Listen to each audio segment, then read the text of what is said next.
Good morning, Raptor Freaks. Lexi Otts here. It is Thursday, and we're doing the Thursday Think Tank today. And this is a hot button topic that a lot of people have been a very two-sided topic, but in some ways, very lopsided topic. And I'm in the minority for once, which is very interesting as far as uh, what Raptors fans are saying right now. It's really disheartening that our fan base is not understanding who Dwane Casey is right now. And this is the thing. They hear the rumors that Dwane Casey's been interviewed for a team president job for the Raptors, and they're reacting, and they don't like it. It's really weird to me. I don't understand how general Raptors fan can't see how Dwane Casey would be an excellent choice. But I would love somebody to call in and tell me why they think he's not an excellent choice for team president. Because to me, he's one of the better choices that we have in front of us right now. And I have all kinds of reasons for it. I know a lot of people on this channel know the reasons I have for this, but I want to educate somebody else, somebody who can give me a good reason why Dwane Casey should not be the team president for the Toronto Raptors, the new hire to replace Masai Ujiri. Can you give me some reasons? I'll go on Reddit to go see the reasons that people are putting out there if nobody does give me a call today. But the phone line is open. You can call me, and I'll put your voice on over the air through the phone, and we can hear you tell us what your opinion about Dwane Casey possibly being the president of the Toronto Raptors, because some people are very against it, and I don't understand that. I do not understand why. I really need y'all to explain to me why you would be so against Dwane Casey being the president, because in some ways I see it as a home run. I see it as maybe the best possible move to do at this point. Now, some of y'all are saying, but this is a downgrade from Masai to whoever. That's right. It's going to be a downgrade no matter what. The hatred that Ed Rogers III had for Masai Ujiri, it's the reason. And there's nothing we can do. We had the best executive in the NBA on our team, but our owner is a piece of crap, and he is not thinking straight. He's thinking only out of animosity and grudge and punitive. He's not thinking that he just screwed up this company, the Raptors, by dismissing Ujiri. So it doesn't matter who they hire. There's no one that can fill the shoes of Masai Ujiri. We know this. It's going to be a downgrade either way. But Raptors fans, don't we want to lessen the damage of the hire after Ujiri? Because there's no way we can replace Masai. Masai is just like that. And anything that happens now is going to be a downgrade.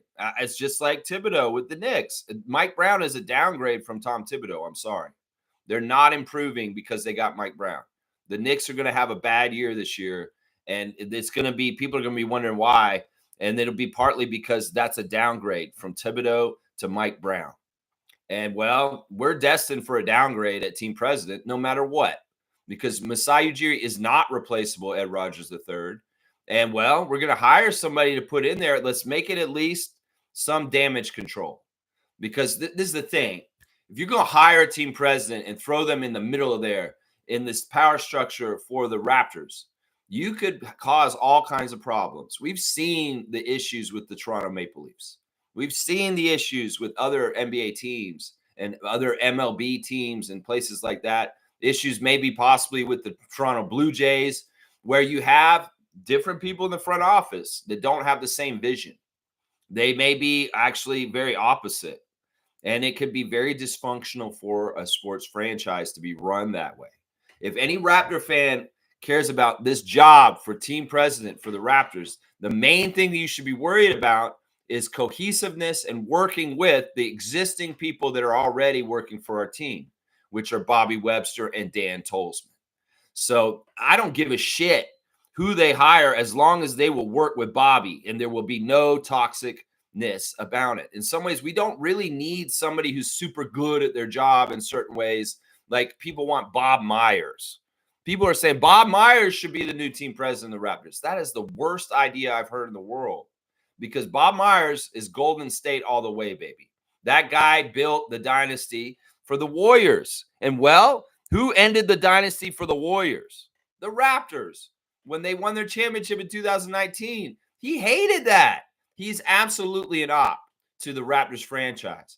And anybody who thinks Bob Myers is the best hire for the Raptors' new team president, you're crazy. That's like letting the wolf into the chicken coop to fuck up your team. You think that that man could be trusted? Have you heard him on broadcasts on national television when he talks about the Raptors? He always puts us down. He has no respect for our team.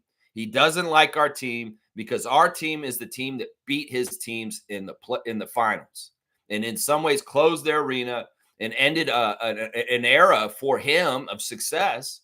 So why the fuck would we want Bob Myers to come run the Raptors? You cannot trust him. He's an arrogant piece of shit, and he has put down our team consistently on national television when he's been a broadcaster after his front office career. Come on, pay attention, Raptors fans. Why the fuck would you give the keys to the car to a man like that? There's a responsibility in being team president of a team. You have to be, it's like giving your kid the car keys the first time. My brother just recently gave some car keys to my niece who just got her license, learner's permit. There's some real, responsibility in driving a vehicle. You don't want to damage it.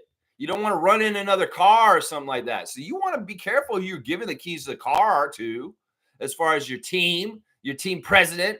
You want somebody who's going to respect the car, respect the franchise, respect the city, respect the country, respect the culture that Masai Ujiri set up here. And we can't just go and get a name because the name is, Bob Myers. Bob Myers. No, you can't trust that motherfucker. Why would you want to hire him as team president? You cannot trust him. He would come in here and maybe fuck up our team on purpose on the sly just because.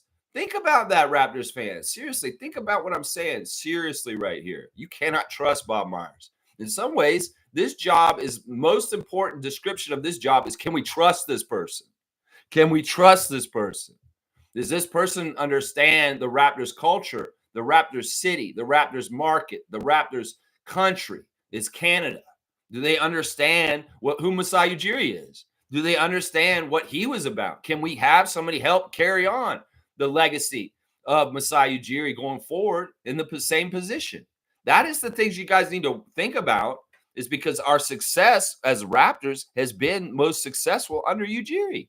So we'd like to continue the legacy of success under Ujiri and his culture, right? So we don't want somebody coming in here that may not be all about knowing about that or in touch with it or respecting it or understanding it. So I'm telling you, somebody who's a known entity, somebody who's already knows Toronto, the city, the staff, the franchise, the country, is going to respect us way, way more than somebody who's new, who's American, who just came to our country for the first time just to take this job in Toronto. It's not a good idea, guys. I'm telling you right now, this is a trust position. This is a position that Masai Ujiri did so well because we could trust in Masai, right? Y'all want to say trust in Masai. Well, trust in Masai was a two thing. It wasn't just one thing. One thing was trust in Masai that he's making good deals and we're going to get good players. Like he's drafted Pascal Siakam. They may have laughed at that name when he was announced at the NBA draft the year Siakam was drafted. But who's laughing the fuck now is what I'm saying. That's trust in Masai. Oh, he knows what he's doing. He's going to make the right picks and the moves, and we're going to do well, and we're going to be successful as a team. That's trust in Masai. But you know what else trust in Masai was, guys, this whole time while he was in charge? Is trusting that our franchise is being responsibly run by somebody who has a big picture and has the best intentions for our team and is going all out and is doing his job to the utmost of his ability and making sure there's quality control, making sure that we can trust him, that there is a buffer between owners that may want to meddle, that they can trust that he has a vision singularly himself, and he is in charge, and that he is running this team by himself with the help of his general manager, Bobby Webster, and assistant general manager, Dan Tolzman, and Teresa Resch before. That's the thing, is trusting Masai wasn't just on the moves and the players that he brought here. Is trusting that the quality of the team at the top could be trusted because he's responsibly running the job correctly and non-toxically. That is the biggest part about being a team president right there, guys. The team president for the Raptors fights for the team in boardrooms and places in the NBA that we don't see. He sits in a room where he hears TV execs talking about TV contracts. He sits in a room where he hears owners talk about salary caps and things like that. He sits in a room with the NBA commissioner and the deputy commissioner and listens to their plans internationally. This is the thing. A team president for the Raptors has to be diligent in fighting for our fair share in a league that may cast us aside and not give us totally the same things as the other 29 teams that are in the United States. So there's a lot to this job more than y'all think there is. This is not a coaching job. Do not judge Dwane Casey for his coaching in this application for this position, because this is not a coaching job. But the knowledge of being a coach is very helpful for this job. Yeah, he can understand Coach Rajakovic. He can understand Bobby Webster because he's done these jobs that these guys have done already.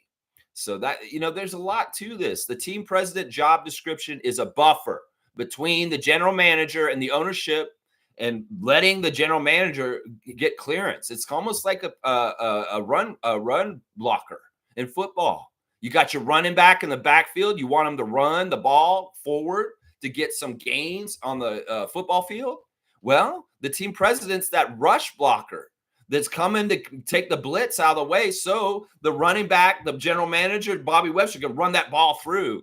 And maybe he's blocking Ed Rogers III and Keith Pelly from tackling Bobby and stopping him from doing a move that he wants to do. That's what I'm saying. That's what that position is, guys. That's what that position is.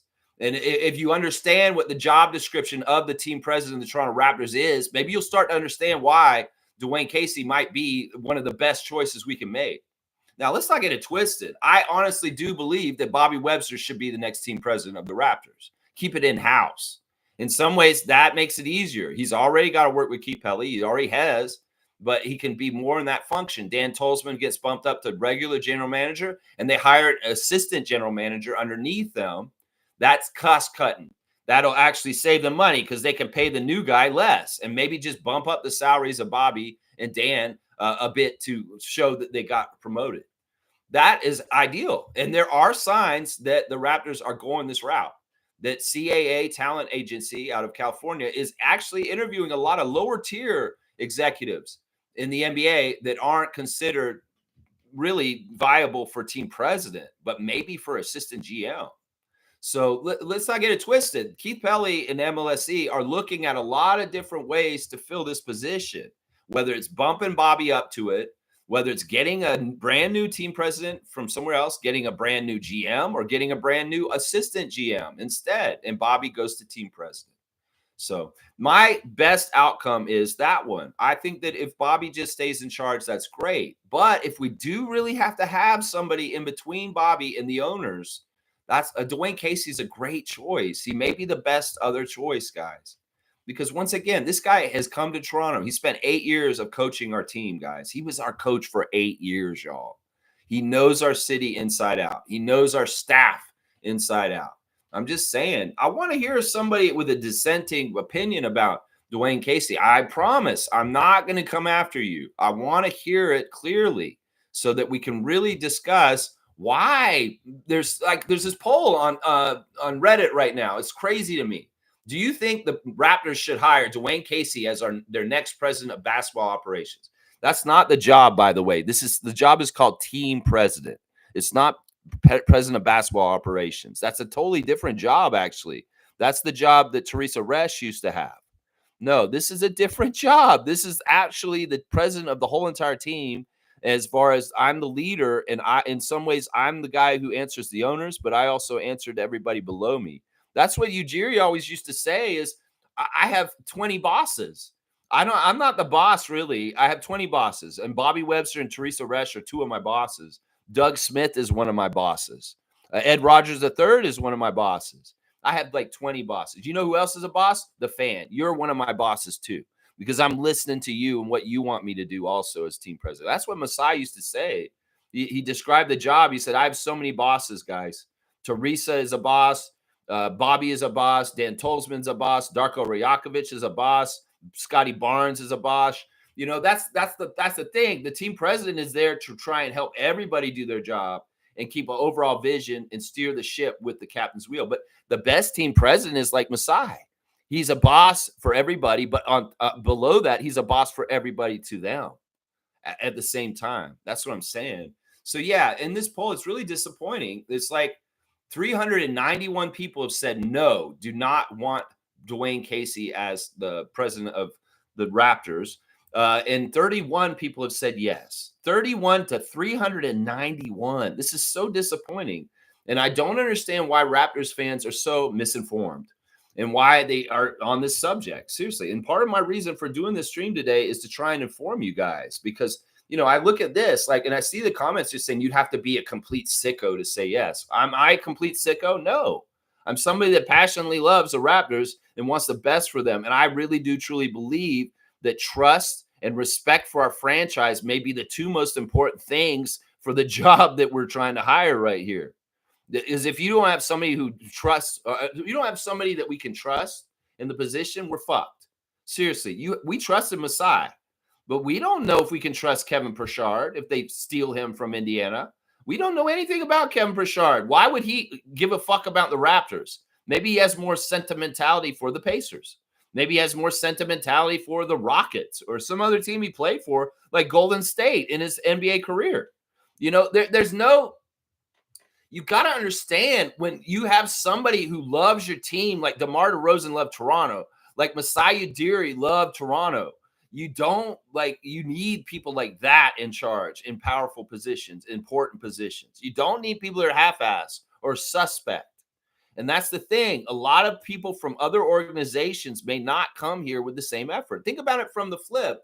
If Masai takes a job with Atlanta, God forbid, and I hope he never does because that'd be a horrible place for him to go. Do you think that Masai Ujiri would have the same zeal and energy and zest for working for the Hawks as he did for the Raptors? Seriously, ask your question that. Do you think that Masai would go there with the same kind of energy and zest that he had with the Raptors when he showed up and took the job here? Probably not, because how could he match the kind of feelings and the process that he went through? Because that was a whole formative kind of process for him as a front office person in the NBA. I'm just saying, think about that. Think about that when you're thinking about who they should hire, y'all, and understand this. Let's see. Some other guy here says, I'm of half a mind to just watch it all burn down, to be honest. A large chunk of the fan base needs to realize how spoiled they've been. They're right. The Raptors fan base has been very spoiled since the championship and the way they've acted and just expected results. The NBA is a tough place to be and sustain success for long periods of time, y'all. The Spurs are amazing for what they did. And in some ways, we'd like to be more like the Spurs, and that's what we're planning on building, guys. If y'all would just let them do it, they're going to. Trust me, it's coming.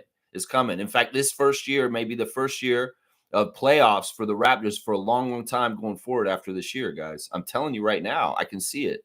I can see it. Let's see. So this guy's crazy. He wants to watch it burn down. Well, you're not a fan if you want to see it burn down. This person's saying, I'm glad the Tempo are coming to town. Yeah, well, that's going to be good for sure. And I'm excited about that. And if you get turned off by the Raptors for whatever reason, whether it's Ed Rogers III, the Tempo will be a great alternative. Also, the Canadian Elite Basketball League is a great alternative too. That's right. Somebody else here said, y'all are not prepared for the level of irrelevancy the Raptors are about to hit. I think you're wrong, actually. I think that that's a shallow take. And if you're really a basketball person, you can see what we're doing and we're going to be successful. So yeah, we're not going to be irrelevant. That's a silly take. That's a casually lazy take. Just because Ujiri left doesn't mean we're going to be bad, guys. It does hurt, and it is something that hurts our respect and our prestige around the league. And it's actually that is part of the reason why a fan like this would say, oh, we're going to irrelevancy. Well, we might, as far as the media, how they treat us more because Masai's not around, and they may not feel like they need to respect us very much. And that's been showing signs of that already. But trust me, our record and the way we play, just like we did in the 2010s with Kyle and DeMar and Dwane Casey, we were very relevant. We made ourselves relevant, whether they liked it or not. And I fully expect another period of this, like the 2010s under Coach Rajakovic this time instead of Casey, of growth and perennial playoff appearances under our young core with Scotty Barnes, Emmanuel Quickley, RJ Barrett, Brandon Ingram, Jacoby Walter, Grady Dick, Jamal Shed, Jakob Poeltl. That's what's coming, guys. So, yeah, not irrelevancy, perennial playoff appearances if we're healthy. That's it right there. That's it. Yes, people are just saying no. And somebody's saying here, always move forward and never back, in my personal opinion. Bobby Webster should be the new president. I can agree with that. And then MLSC should allow him to search for a new GM. Yeah, or maybe not even a new GM, just a new assistant GM, and bump Dan Tolzman up also. That's not a bad thing. That's not a bad thing right there. Yeah, this guy's saying it's hard being a Raptors fan. No, fuck no. We do not want Dwane Casey. Yeah, these people, in some ways, they're very shallow opinions, and it's sad. It's sad because, honestly, I'll give all the cases for Case. I will. I'll give the case for Case. That's what I'm doing today. I'm giving the case for Case. And if people don't want to pound the rock with Casey as the team president, you're crazy, because this man would be perfect for this job.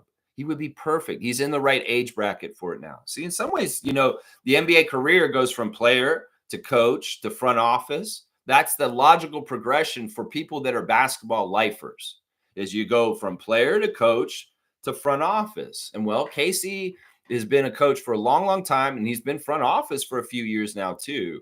And he's been a very effective front office person. I'm telling you right now, the stuff in Detroit is not a coincidence. The Detroit Pistons franchise got out of the mud while Dwane Casey was a coach and then a front office person for them. He started with the team as the coach and starting to help Cade Cunningham and that nucleus get going. And then, he's in the front office and he's doing a lot of different things. And they have not done a bad job. We can't say the Pistons have done a bad job in the last 5 years. They are doing way better and gotten better and better since Casey showed up there after we fired him from here. So it's, all right, here we go. We got our first call for today, guys. Here's our call. It's coming in from the Mountain Standard Time. Hello, sir. You're on the Raptor Freak Think Tank. How would you like to talk to us today, sir? Good to see you. Yeah, I'm calling in about this Dwane Casey thing. Is it official? Is he hired in yet or no? It's not official, but he is one of the known candidates that has already interviewed and is a top candidate that they're considering. That's what we know. Did they say how many candidates are there available? I'm not totally sure how many people they've available. They've actually interviewed yet. But, because, you know how Raptors are going to be. They're going to be very hush-hush, and they're not going to talk about all the things they're doing. So there may be people they've talked to we have no idea about also. There's a lot of unknown people that are, like, lower level, apparently.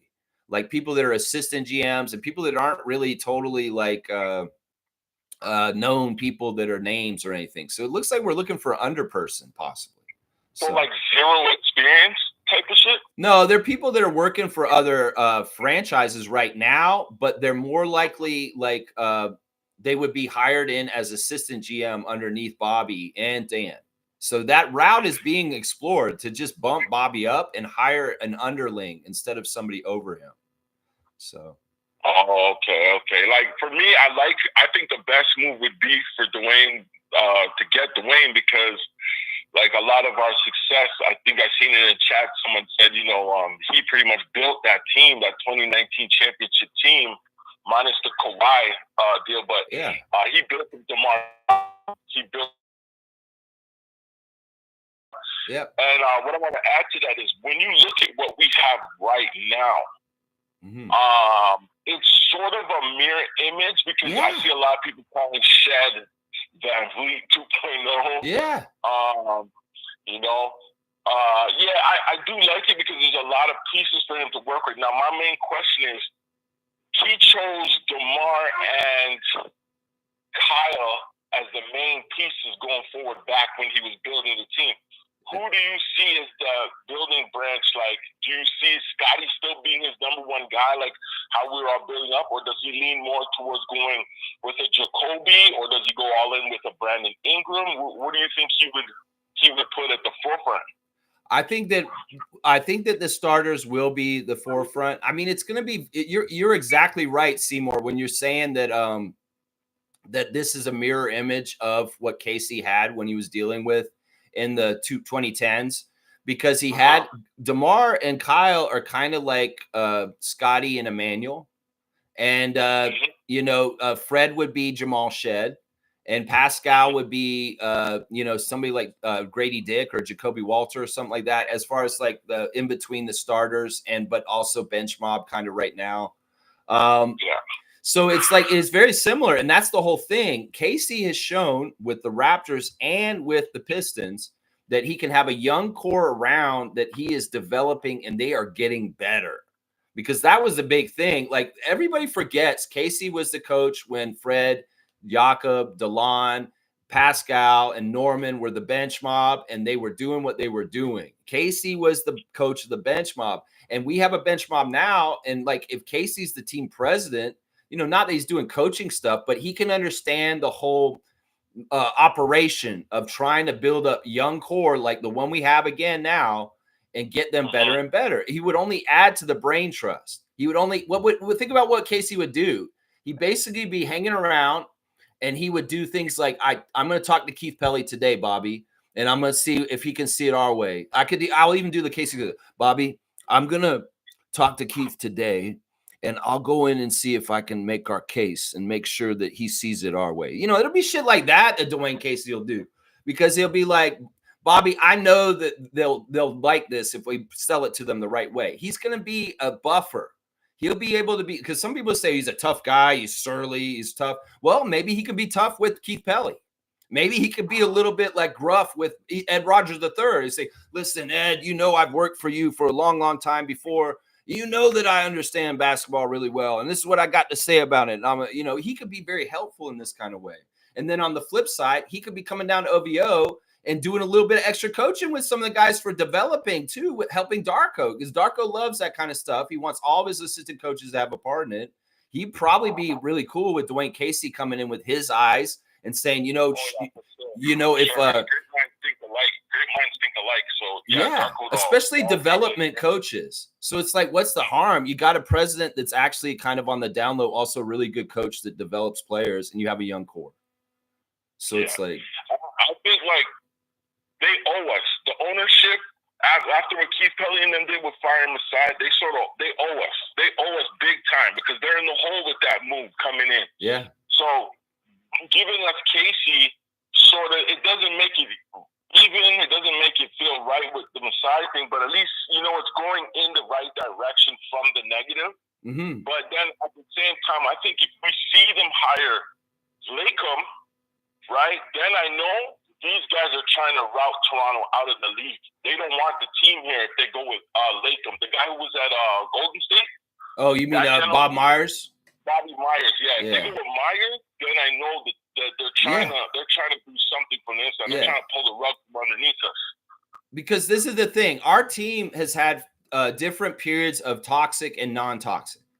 The beginning of the Raptors was non-toxic with Isaiah and John Batove. They had all the right intentions for our team. They got our team off to a best start. They had a rookie of the year, the first year of the franchise. They were going towards winning fast. And then when MLSC bought the team, because they had to have the Air Canada Center, everything went toxic then, because they brought in the hockey people like Richard Petty, and they were meddling, and there was no clear leader that had a good vision like Isaiah Thomas did before that. And it led to things like the confusion with Vince and him getting traded by Rob Babcock. It led to all kinds of bad shit. Then Colangelo came in, and he was pretty good, but he was still cleaning out the toxic, and he wasn't totally good at his job. But then Masai came in and was non-toxic and really, really healthy environment where everything could be built. What we have to worry about with the power changes of Ed Rogers being the owner now is very similar to MLSC taking ownership and kicking Batove and Isaiah out. We have to be careful because they kicked Masai out already, and we got to be worried about too many cooks in the kitchen and toxic leadership in our franchise, which is something that's held back the Maple Leafs for decades. So that's the biggest thing about this job title and job opportunity is we can't have somebody toxic in it. That is the biggest thing. And I don't think Dwane Casey would be toxic. He's a sure thing, and we could trust him is the biggest thing I would say about it.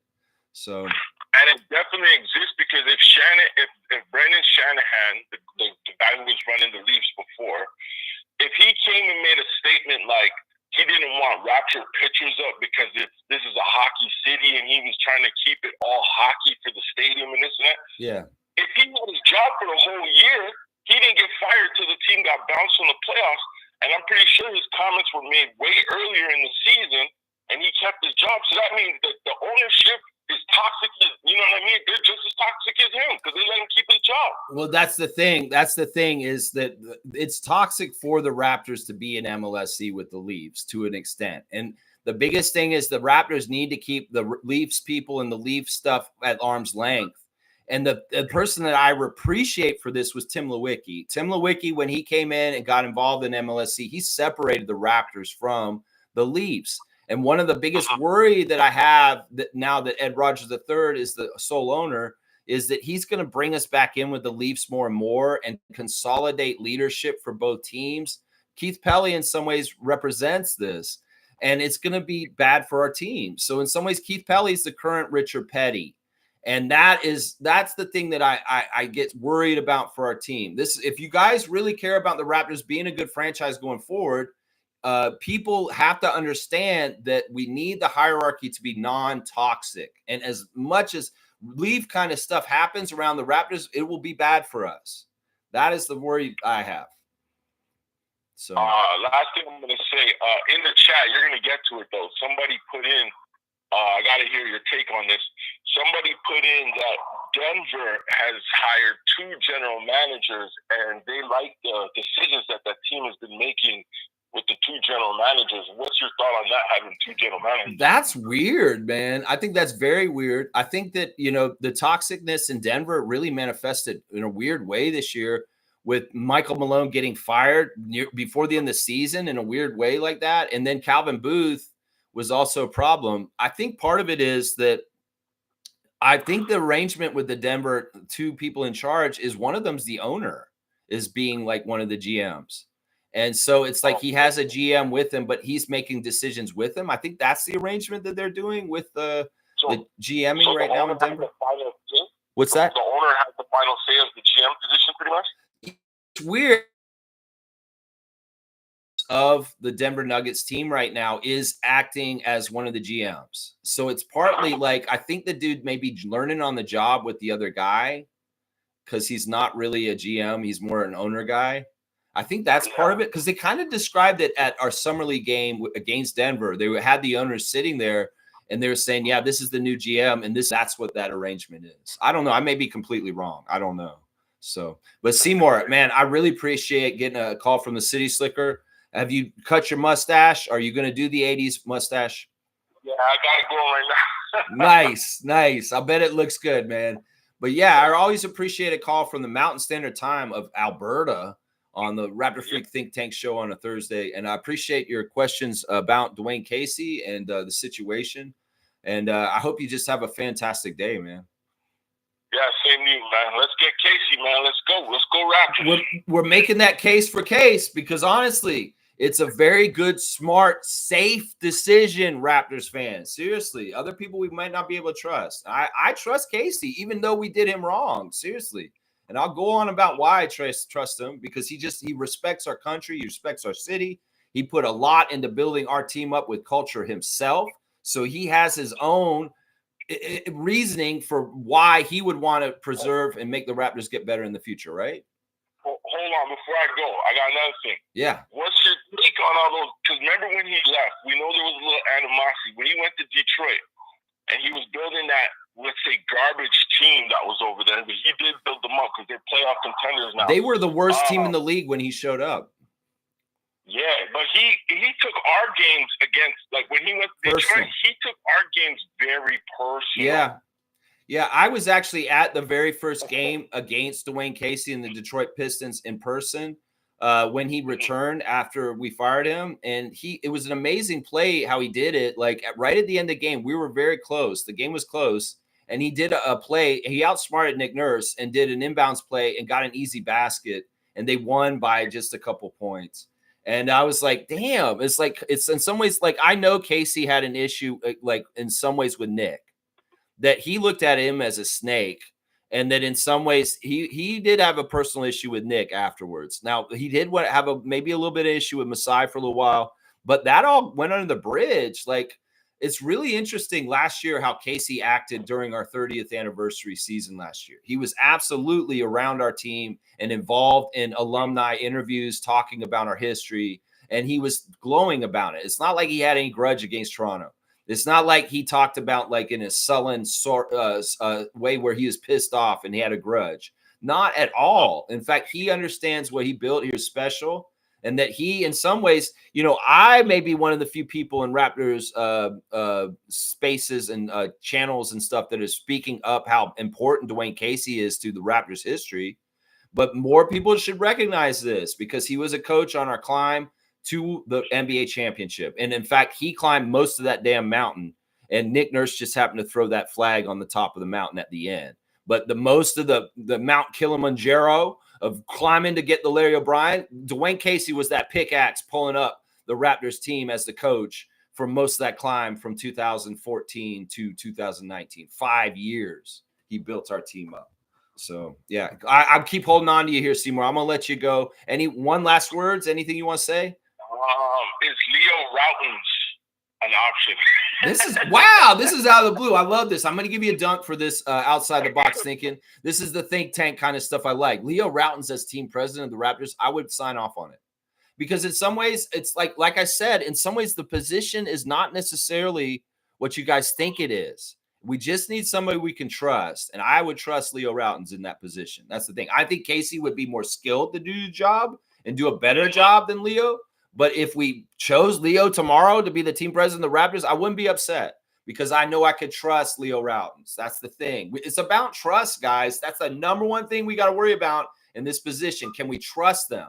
Or are they going to be a do-boy for Ed Rogers and Keith Pelly, and they're going to be messing things up? Because that's the thing. Seymour said, when we see who they hire, we're going to know whether it's a healthy, toxic or non-toxic choice, whether it's going to be good or bad for us. We're going to see it, and we're going to be like, oh, fuck, this is not a good choice. They've hired Bob Myers. We can't trust him, bro. We can't trust him. See, that's what I'm saying. Oh, my gosh. Yeah.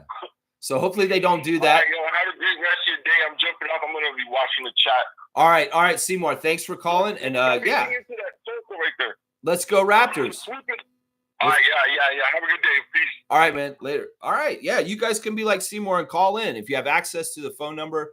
We're taking calls today on Dwane Casey, possible option for Raptors team president. I kind of like his idea about Leo. It's kind of a figurehead thing. Then I mean, Leo does have good basketball expertise and background, but in some ways, has he ever worked in a front office? He's worked as a coach and he's done a lot of coach stuff, but has he ever worked in a front office? I don't know about that. So I don't know if he's qualified for that part. 142 on the dunk charts for Seymour. I love it. All right, let's see. Where are we in the chat? I want to make sure I get into y'all's chat here. Trevor J's here. Good to see you, Commissioner of Fun. Do not be afraid of losing people. Be afraid of losing yourself by trying to please everyone around you. Yeah, that's true. You could get into be a people pleaser, and you know what? You lose yourself in it. And in some ways, that's why you need to find your true essence and be true to it and allow for yourself a recharge time away from other people so that you can continue to keep your identity.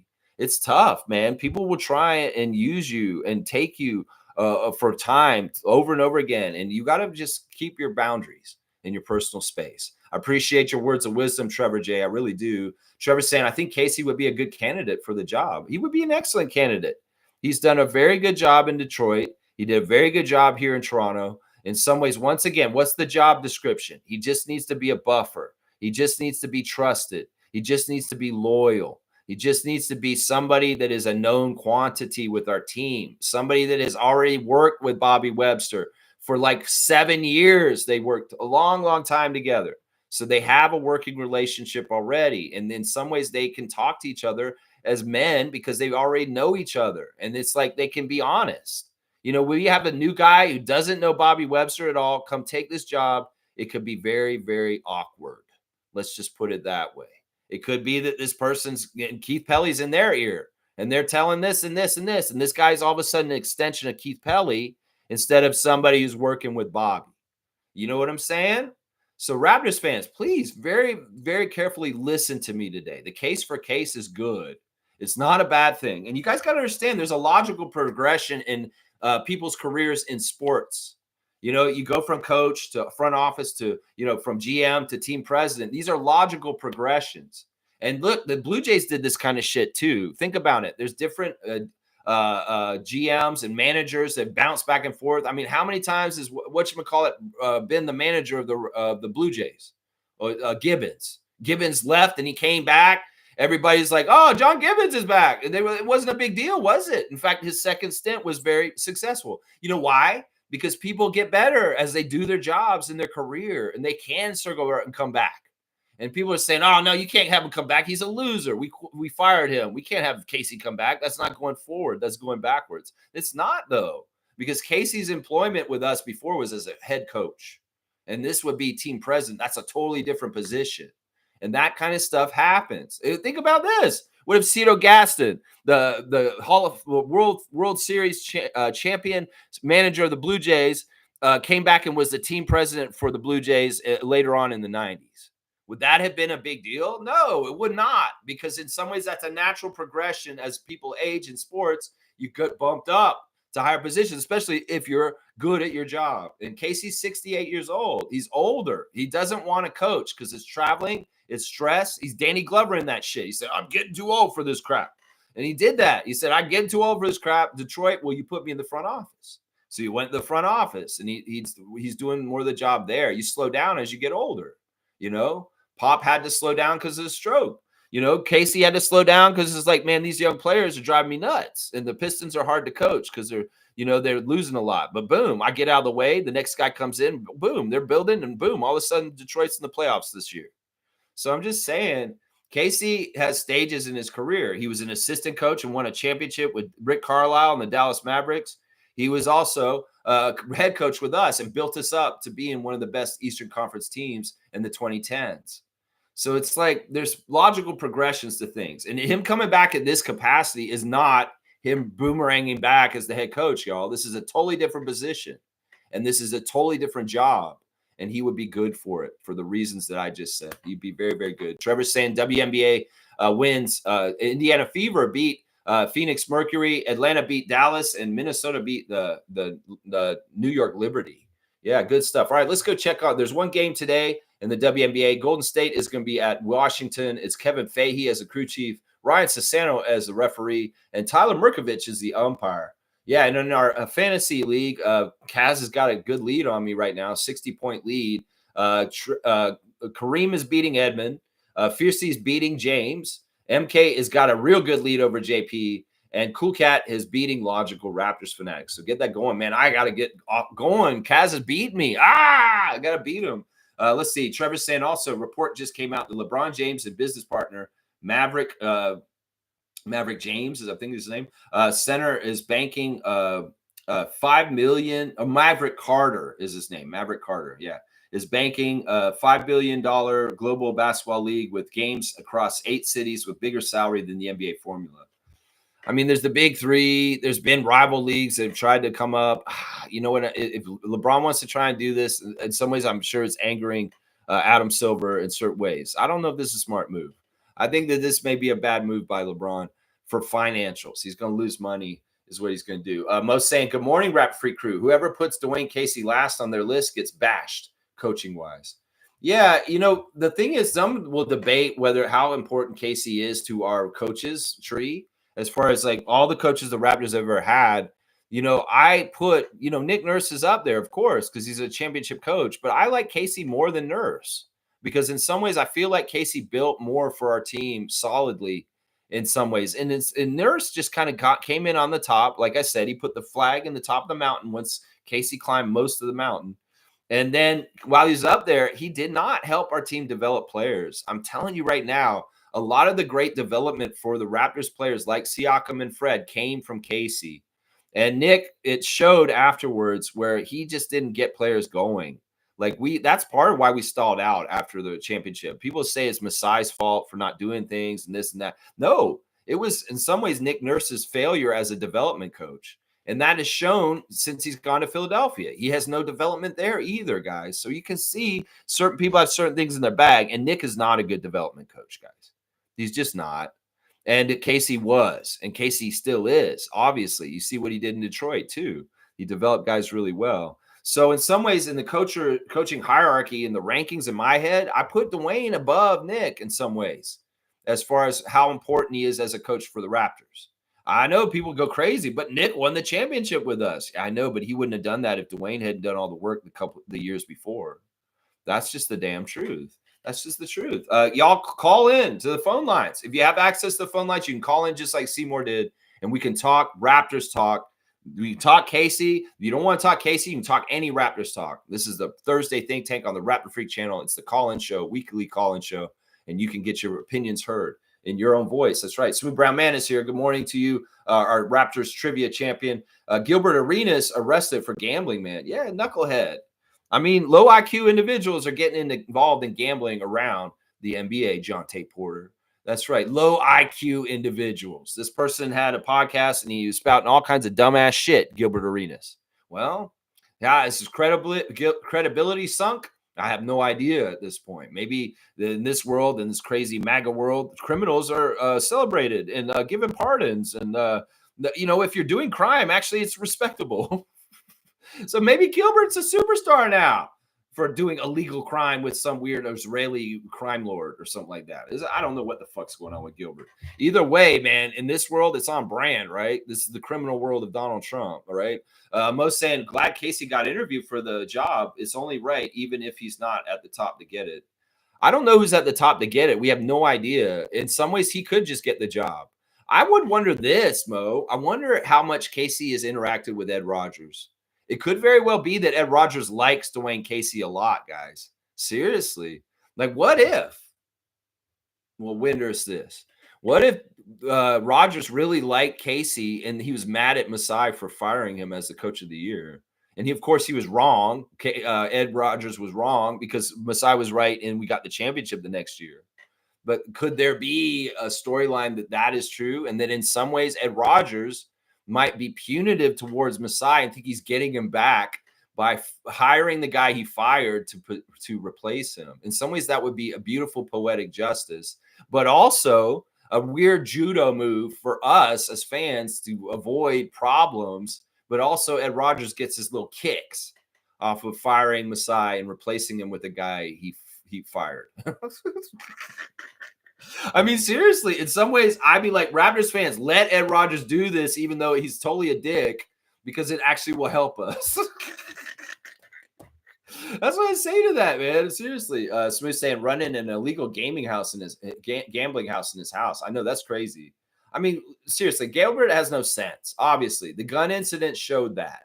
The gun incident showed that way back. Seymour saying it's official with Casey. With Casey, did he get the job? Nope, he didn't get the job yet. Medved's here. Dwane Casey built that 2019 championship team. Nick Nurse just reaped the rewards. Exactly. Medved, you're going to get a dunk. Thank you for joining my channel, and thank you for the subscription. And this is what we do for people that come in with good takes and good funny jokes or whatever, if they're helpful to me because they looked up and fact-checked me or something like that. Medved, you're getting a dunk, man. That's your first dunk on the Raptor Free channel. You got 3 points on the dunk charts. We give three-pointer dunks. We just expect you to jump from the three-point line. Well, that's pretty good. He's exactly right.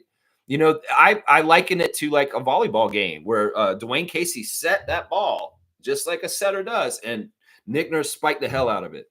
That's what that was right there. That's what it was right there. Hot take. That's right.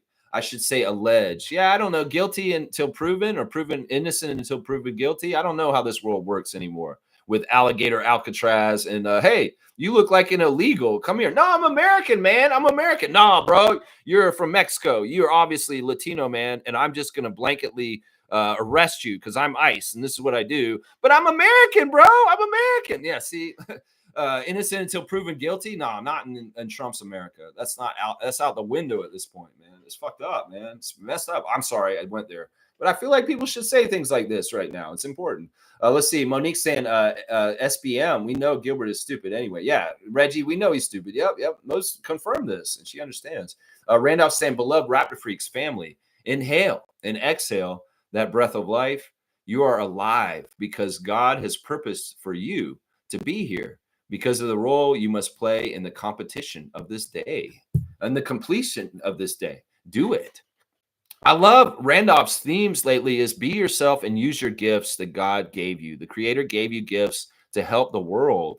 And if you get in tune with them, you can really help the world. And that's what he's talking about. Blessings to Phillips family and all the Raptor Freak families. I always love to hear from Randolph in the morning. I really do, man. I really, really do. Seymour saying, man, that jailhouse team is stacked. Jonte, Malik Beasley, Gilbert, Rozier.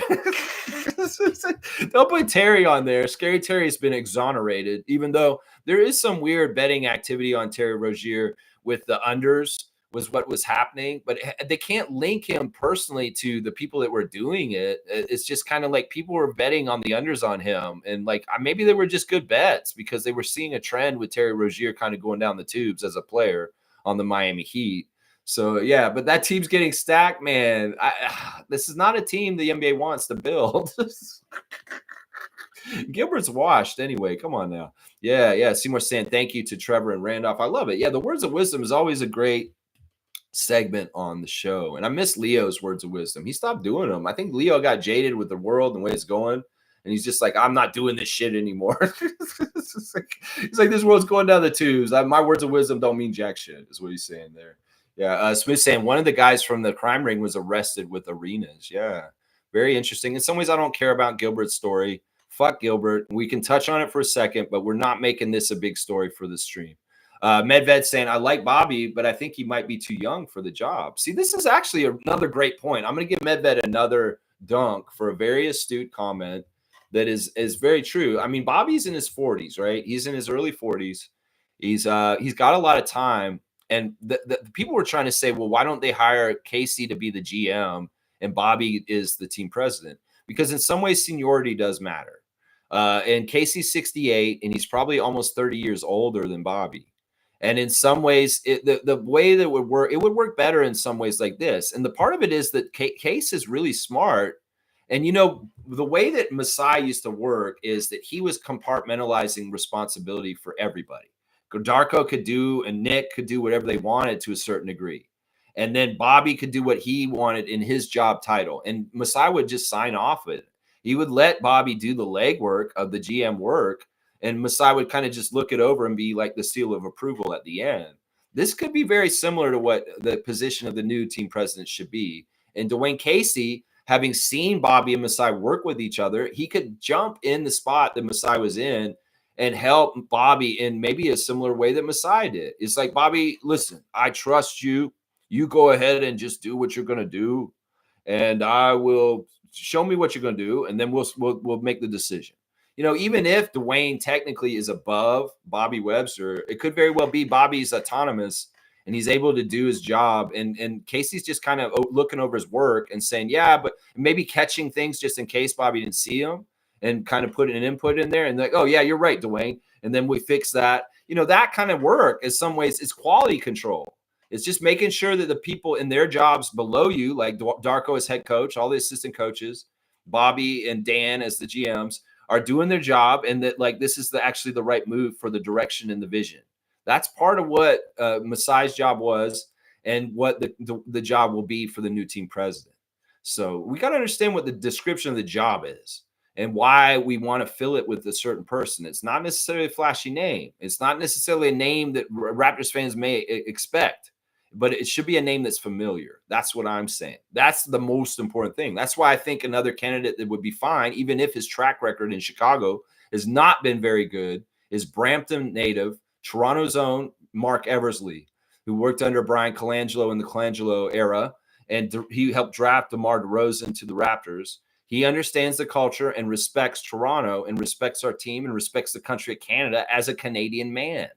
And that's, once again, something that we need is trust and loyalty to our team. If you hire an American, well, they could go the route of Nick Nurse and turncoat us in the middle of being in that position.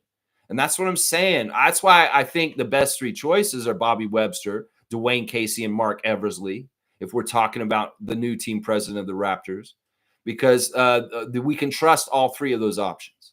And other people, you're bringing in some from the outside. You can't trust that necessarily. And are they going to be an extension of the ownership more than an extension of the GM? That's what I'm saying. That position's in between those places. And we got to see that. That's right. That's right. So Medved saying that Bobby may be too young, that may be right. That may be right. And that's the thing. Dwane can come in and groom him a bit more, like Masai was doing too before that. and help him. And, eventually Bobby gets the job itself. Some people are speculating Bobby may not hang around if he doesn't get the job. I think that's bullshit. I think that Bobby Webster enjoys doing his job. And even if he doesn't, he gets passed over to get the promotion right now. I think that's bullshit that people think he'd be angsty and upset about that. No, he might breathe a sigh of relief because he can continue to do the position he does already very, very well. And he won't have added responsibilities. It's kind of like this. My father, he taught for a long, long time in university at Florida A&M University. Go Rattlers, strike Rattlers, strike. And he got bumped up to dean sometimes, and it was a totally different position. If you're a professor, you get to teach the students and you get to interact with students. If you're a dean, you're more in administrative stuff and in charge and kind of like having to look over everything. And it's not as fun in some ways. He enjoyed being a professor way more than being a dean. And in some ways, this is a similar thing. Bobby may very much enjoy the transaction wheeling and dealing of the GM job over the administrative job of the team president. And in some ways, the logical progression of slowing down in your career to be a team president from a GM, well, that's way too soon for Bobby Webster at his age. And that's the thing. That's the thing right there. He may not want to be in the administrative job so heavy like that. There's a lot of pressure. In some ways, that's where the heads will roll first, is at the top, right? So in some ways, we would think about this way: hire Dwane Casey, and he could be a buffer just in case Ed Rogers and Keith Pelley want to fire somebody down the road. Maybe they'll fire him before they fire Bobby. So there's a lot to look at this, guys. In some ways, we got to think about this all very clearly. Fiercely saying, good morning, fam. Happy Thursday. Good morning to you, MJ. Our current leader in our Raptor Freak trivia this season. She's kicking a lot of butt. Shaq Lindsay saying Casey is Jon Snow, the true architect of We the North. Yeah. I mean, the concept and the culture was set up by Masai Ujiri, and he put the We the North mantle out there. And but Casey was a big part of making the real wheels of it turn as far as the wins, the Eastern Conference wins, the appearances in the playoffs, the Atlantic Division championships. That he was the one. He may have been a better regular season coach than a playoff coach, but he still climbed that mountain through the hard part with series against Washington and Brooklyn and Miami and Indiana and Milwaukee and all kinds of playoff situations that the Raptors were in during the 2010s. Casey.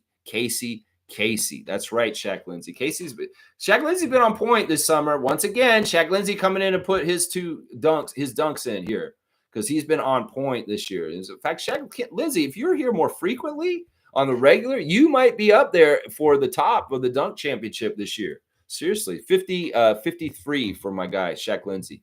53 on the dunk charts.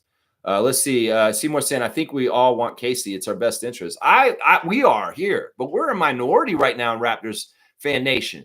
A majority of people right now think it's a bad idea, and we got to educate them. This is why I put the bat signal out for the Raptor Freak family right now. Go into social media right now and explain to them what we're talking about today, about the case for Casey.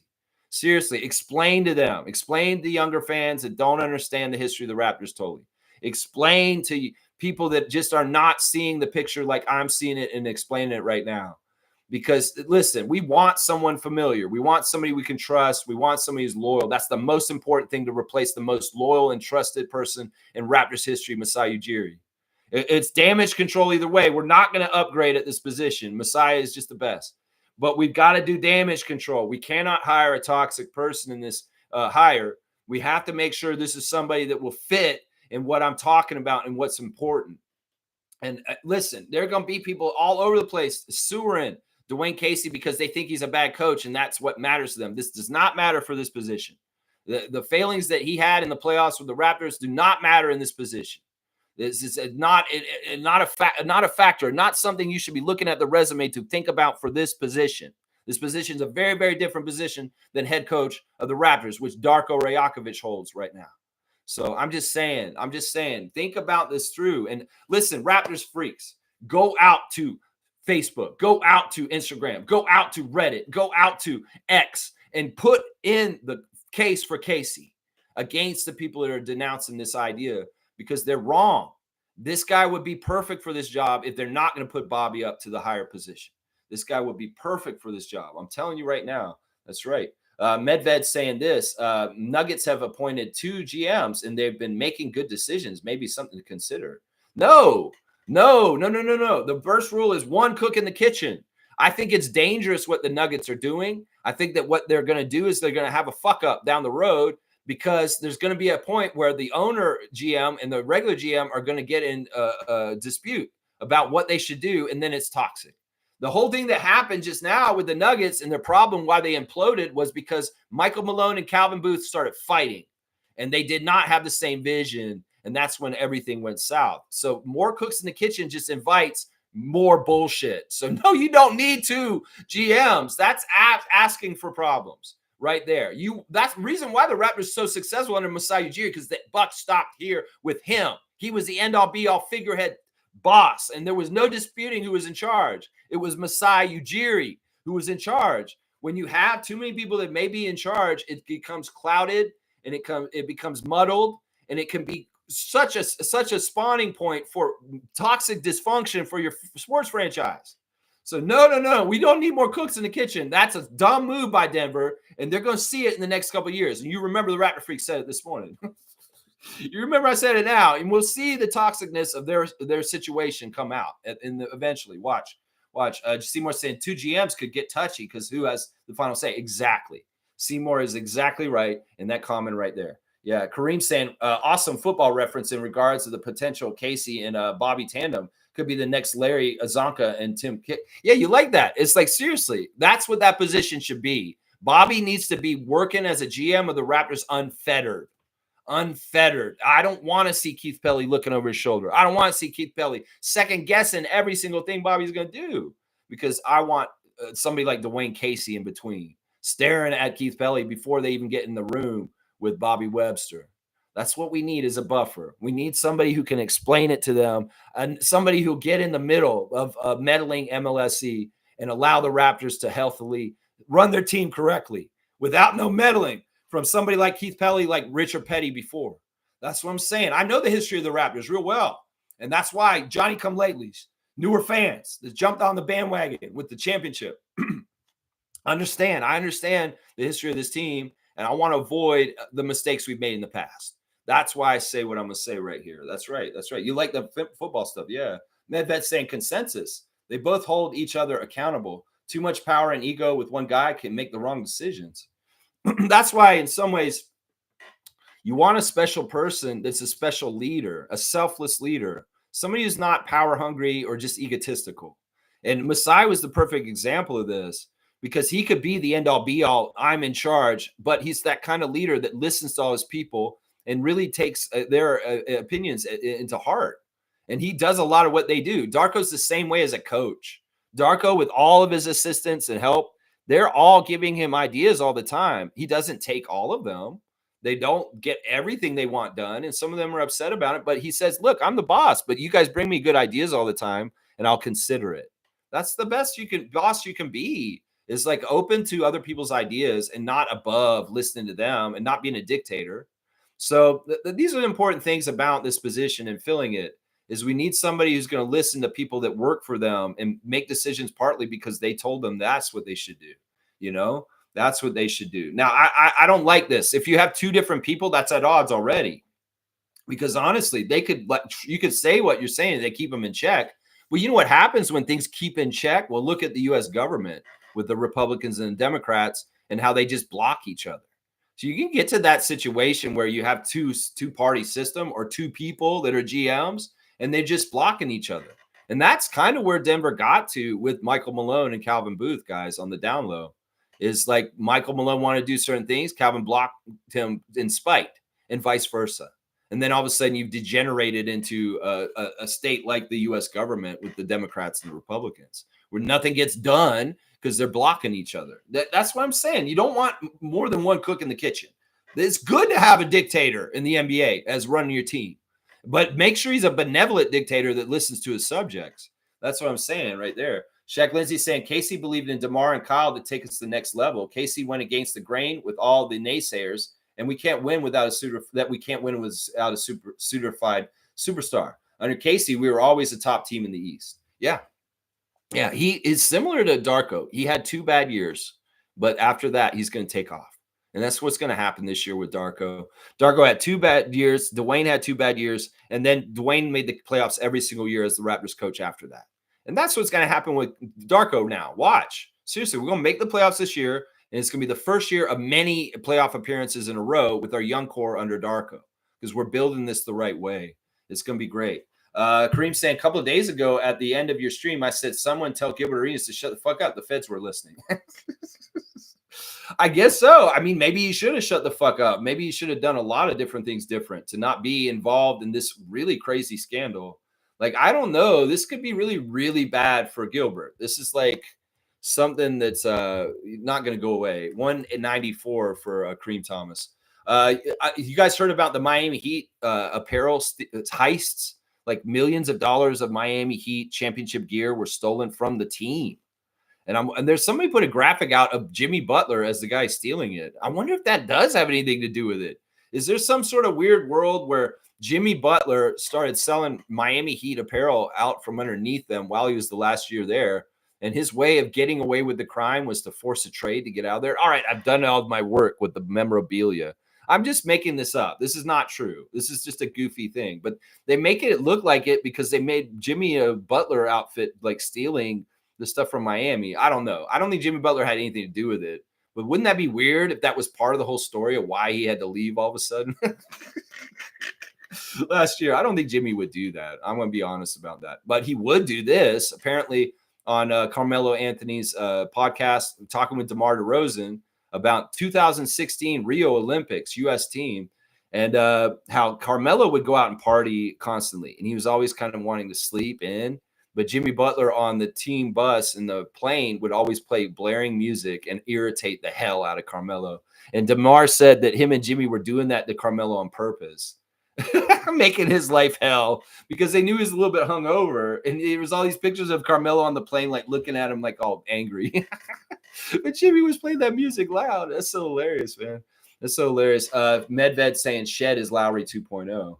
Yeah, I mean, I look at it as a lineage, right? Kyle Lowry, Fred VanVleet, Jamal Shed. It's a lineage. It's a lineage. It's a tradition. In some ways, we could go all the way back to people like Damon Stoudemire, Alvin Williams, TJ Ford, Jose Calderon. Yeah, we could go back to that lineage of Raptors point guards that's just gutsy and goes above and beyond. Winners. And Alvin Williams is a winner. Damon Stoudemire was a winner. Jose and the TJ, well, they were trying. And then, you know, these guys, Lowry, VanVleet, yeah, winners. Jamal Shed, go ask Calvin Sampson. Yeah, he's a winner. He's a winner. That's right.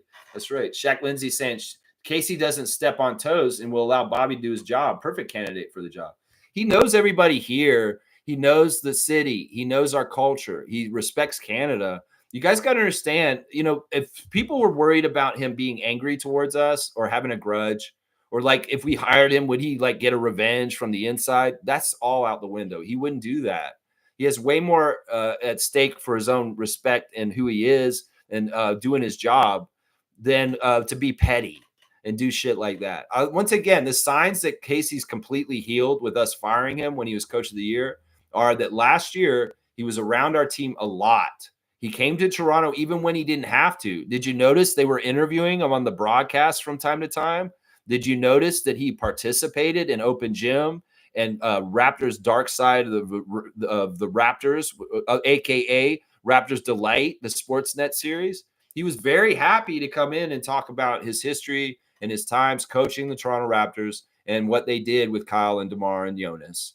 And you know, it wasn't any anger or anything. And I've seen him palling around with Masai too. And he even said in an interview he has a lot of respect for Masai, and he thinks Masai Ujiri is absolutely fantastic for what he has accomplished as the only African-born executive ever, African descent executive in the NBA's history. So this is a big deal. In some ways, Dwane is above his own like grievance for being fired by us as coach of the year. He understands the bigger picture, just like DeMar DeRozan.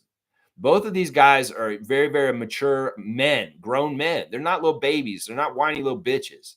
They are tough men that see, yeah, they got done wrong, but they're not going to whine and cry about it the rest of their lives. They're going to go on with their lives and be men and achieve after that. And that's the thing we got to understand with Casey. There's no chip on his shoulder. In fact, some of his best memories of his life are here in Toronto.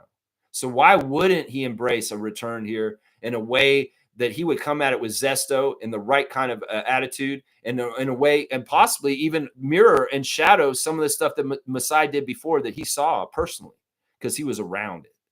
So it's like, come on, man. What is not to like about this other than you're a shallow casual that just sees Dwane Casey as a failed coach for the Raptors? That's not a good enough reason because, first of all, he's not getting hired to that position. Darko has it. That's it right there. That's it right there. Smooth saying Blue Jays just traded for Shea Bieber from the Guardians. Interesting. I don't know anything about this. It's the trade deadline. He's a pitcher. Okay. Stargate saying, good morning to you, Stargate. Ed and Keith don't want a perfect candidate for the basketball jobs. They want to toe the line guys to go along with whatever twisted and basketball agenda they have. They won't hire Casey. I don't know if that's true.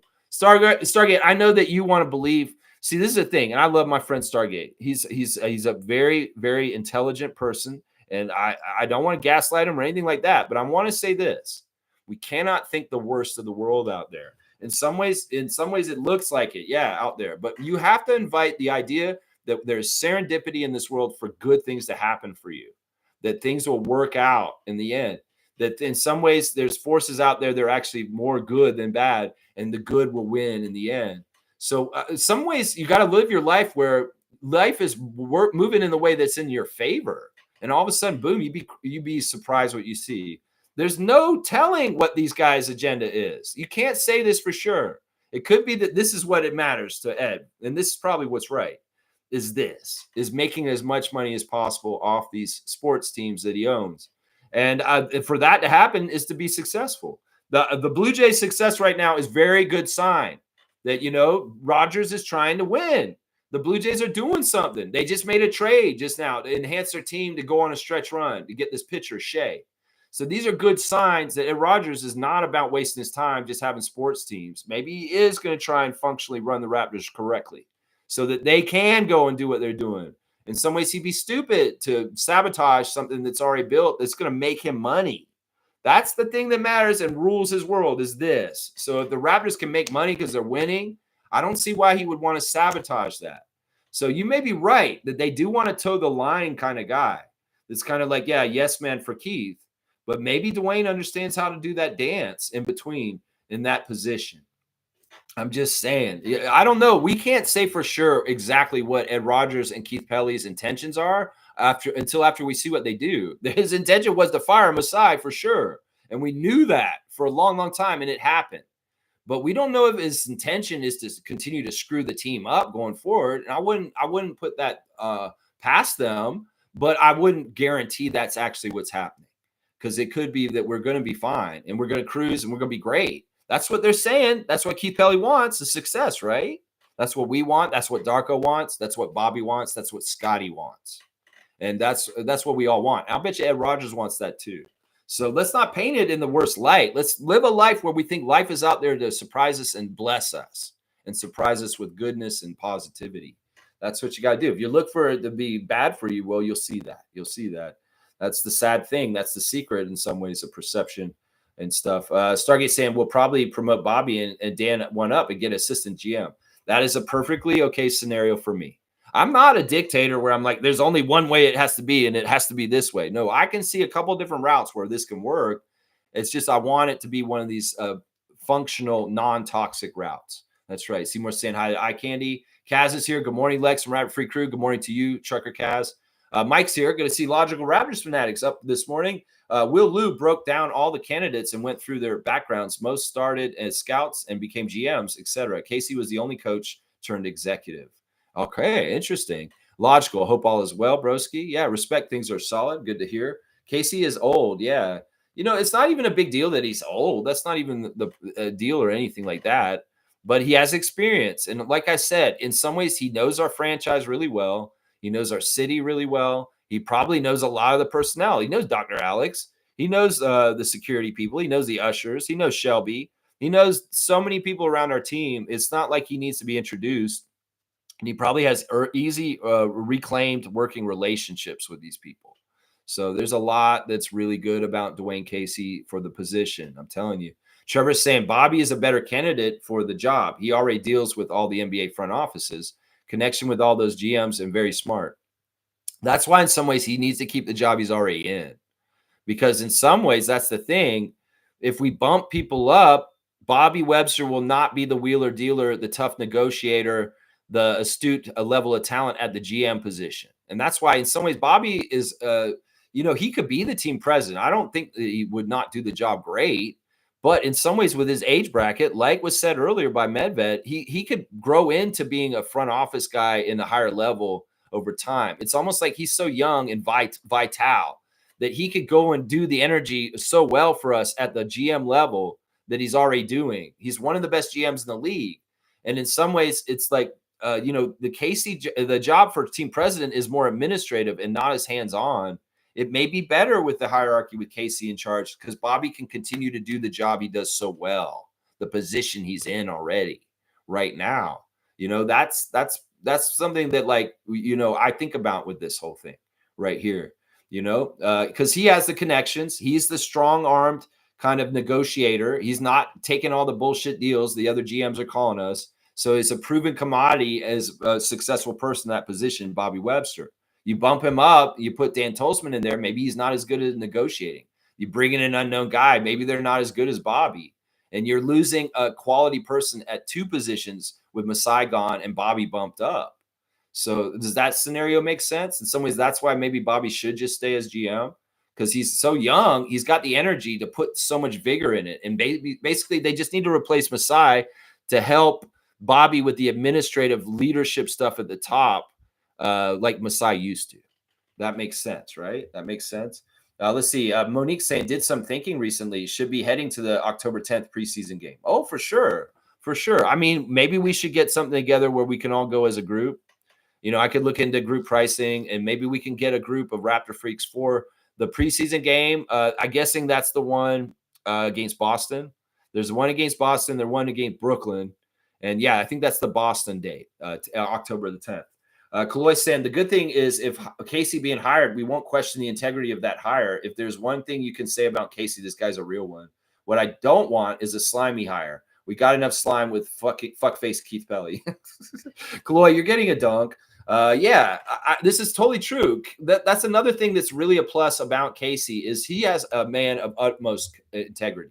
Seriously, he didn't act like an ass when he got fired. In some ways, unjustly. A lot of people were upset and indignant about it. How can you fire a man who got Coach of the Year a week ago? In some ways, he could have been very pissed because the optics of it look bad. And in fact, people diss us for it still to this day. The Raptors franchise is crazy. They fired a Coach of the Year a week after he won Coach of the Year. I know that does sound crazy as fuck. But this is the thing. Dwane Casey has an integrity. He has a certain level of who he is that is very solid, and that's something that is a plus in this job search. Let's just put it that way. This is a huge plus. Kaloy's exactly right. Stargate saying the Raptors are going to be a top 3 team next season. Mark my words. It will be a toss-up between Cleveland, Detroit, and Toronto for the top 3 in the East, barring injury. You'll see. I love what he's saying, and I'm not going to say he's crazy. Some people may say he's crazy, but I'm not. Because I think he's exactly right. I think that we are going to be a home court advantage playoff team in the Eastern Conference this year. And part of it is that the Celtics have gone downhill because they're in trouble with Tatum out, and they're going to tank on purpose. Part of it is Milwaukee's going to flop huge this year. I don't expect Embiid to come back. I think that the Sixers are going to be bad again. I feel like the Knicks are going to implode this year under Mike Brown. There's all kinds of ways that this playing field's opening up. The backfield's opening up. We could run this ball to the end zone with this setup of what's happening. Tyrese is out. Indiana's going to be worse. There's all kinds of things that are happening here. And the Raptors are set to boomerang up. And all these teams are having setbacks this year. It's a very good year for us to jump and take a higher position in the playoffs situation for the Eastern Conference this year and establish ourselves like we did with Case and DeMar and Kyle in the 2010s. I'm telling you, it's coming. It's coming. That's right.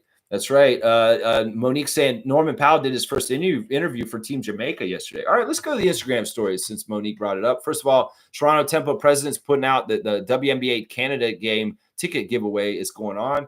So you guys, if you join the Toronto Tempo fan club, it's official. You can get access to all kinds of special early stuff with related to the Toronto Temple before other people in the public get access to it.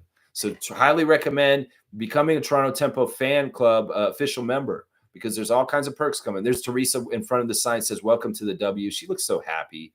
I'm so happy for her and what she's building right now. It's so fun to see the process and see what Teresa's doing.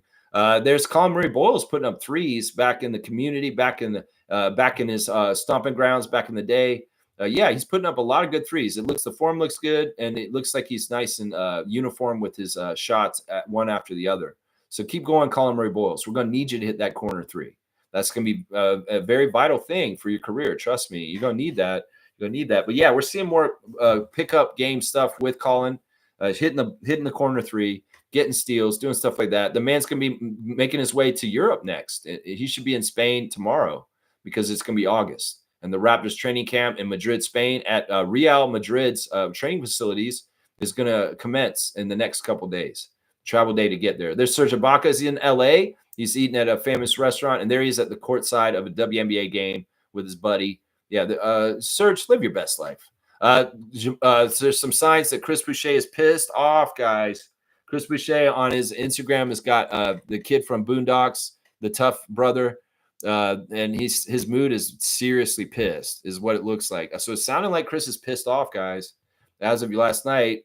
And there's also this one thing where the kid's getting asked, when someone asks me, "Are you drinking this weekend?" And he says, "I'm going to have to wait and see." So it may be that the decision that's happening with Chris Boucher and his free agency is going to happen in the next couple days before this weekend. And well, Chris may be drinking in celebration or in sadness. I'm not totally sure what the message is here. But yeah, Chris, man, whatever's happening, man, we wish you the best. We love you. Bless Chris Boucher and whatever's coming for him next. He's put on blast Canadian tennis player Eugenie Bouchard. I don't know. He's a tennis fan too. Let's see. Jamal Shedd's got Kingston Fleming's invited camp, CP3 or something like that. Okay. I don't know exactly what's going on there. They're showing highlights from the last year. Raptors official admin put out clips of the Raptors with the ball on the string, which was really cool, fun. A montage of Raptors highlights from last season. You see just how amazing our players are in that clip. Thank you, Raptors admin, for the good drop. There's a back to school bash that's coming up in Pflugerville, Texas, that Jamal Shedd's putting on blast. It's to raise funds and supplies for kids going back to school. So you can bring in like backpacks and all kinds of other stuff that kids might need for school. That's what he's putting on blast. Emmanuel Quickly is doing the runs. He's doing the drills, and he's putting in that work. We see him in another gym down south. IQ is putting in that work. He's been at Remy. He's been on airplanes, going somewhere else. Yeah, IQ's going to be over in Europe too very, very soon. Yesterday was SGA Day in Oklahoma City. They've been going through all the Oklahoma City Thunder and declaring their day. They did Lou Dort Day the other day, and they also did Jalen Williams Day. But yesterday was SGA Day in Oklahoma City. So, yeah, it's pretty cool. They're doing that for all them. There he is with a Canadian flag draped around his waist with the Larry O'Brien. SGA, you're a badass, man. We love you up here on the Raptors Freak channel. That's right. There's Norman Powell with the Skechers. And there's the interview that Monique's talking about how he heard all the players in the NBA talking about playing in FIBA basketball for their countries and how much fun it is and how different it is to play people that you play in the NBA. It's different in the FIBA. And, well, that's part of the reason why Norman wanted to join Team Jamaica, is so he could get that FIBA feel and play against his NBA contemporaries in that setting and see what the difference is. So Norman was saying there. Jeff Landicho's got all kinds of footage from Giants of Africa, which is in full effect a couple days in now. Lots of great dancing, music, and drills and skills and all kinds of stuff going on over there. Jeff Landicho, of course, the producer of Open Gym, the creator of Open Gym. And, yeah, we just wish him the best. And Masai and Giants of Africa, Kimberly, everybody. In the clip, we see some of the Raptors assistant coaches are there. I see Brittany Donaldson. I see Coco Wade. I see also Mary Zandradi in this clip here. Having a good time. There's Jama too. So yeah, that's good stuff. There's Elijah Martin out in the yard with his dog. Of course, he just recently got his dog tattooed on his body. But yeah, Elijah loves his dog. His dog's so cute too. So one of those big-headed dogs. It's one of those big-headed dogs. Let's see who else we got. We got Evan Gilliard. He's back in Toronto. I love to see Evan Gilliard checking in Toronto, Ontario, Canada. Yeah, so let's see. Calgary Surge, are you playing the Scarborough Shooting Stars? Is that why you're back in town? There's Lloyd taking a picture of the Greek countryside. That I think I see some like olive, or no, those are little huts that they're hanging out in. Okay, Grady Dick, a youth basketball camp's coming up really fast, guys.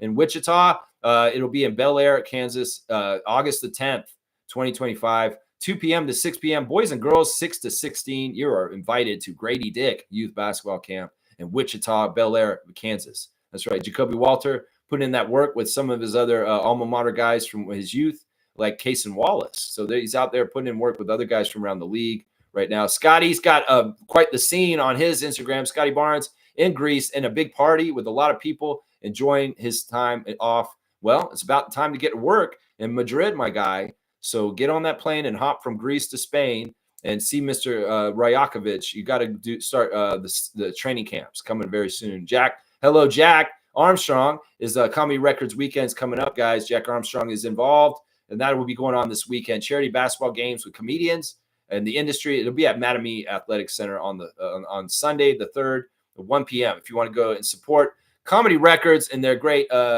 charities with Jack Armstrong, go on down there. There you go. There's your Instagram stories for today. Yeah, Scotty's in Greece. Scotty's in Greece. That's right.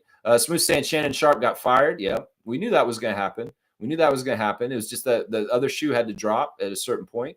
Smooth saying Stephen A. Smith batting 1,000 so far. All these guys were recommended by him. Morris, Arenas, and Sharp. Yeah, these guys are all knuckleheads. I'll tell you who the knuckleheads are. You know, my stream yesterday covered one of the greatest broadcasting crews that's ever been assembled, and they haven't even started yet.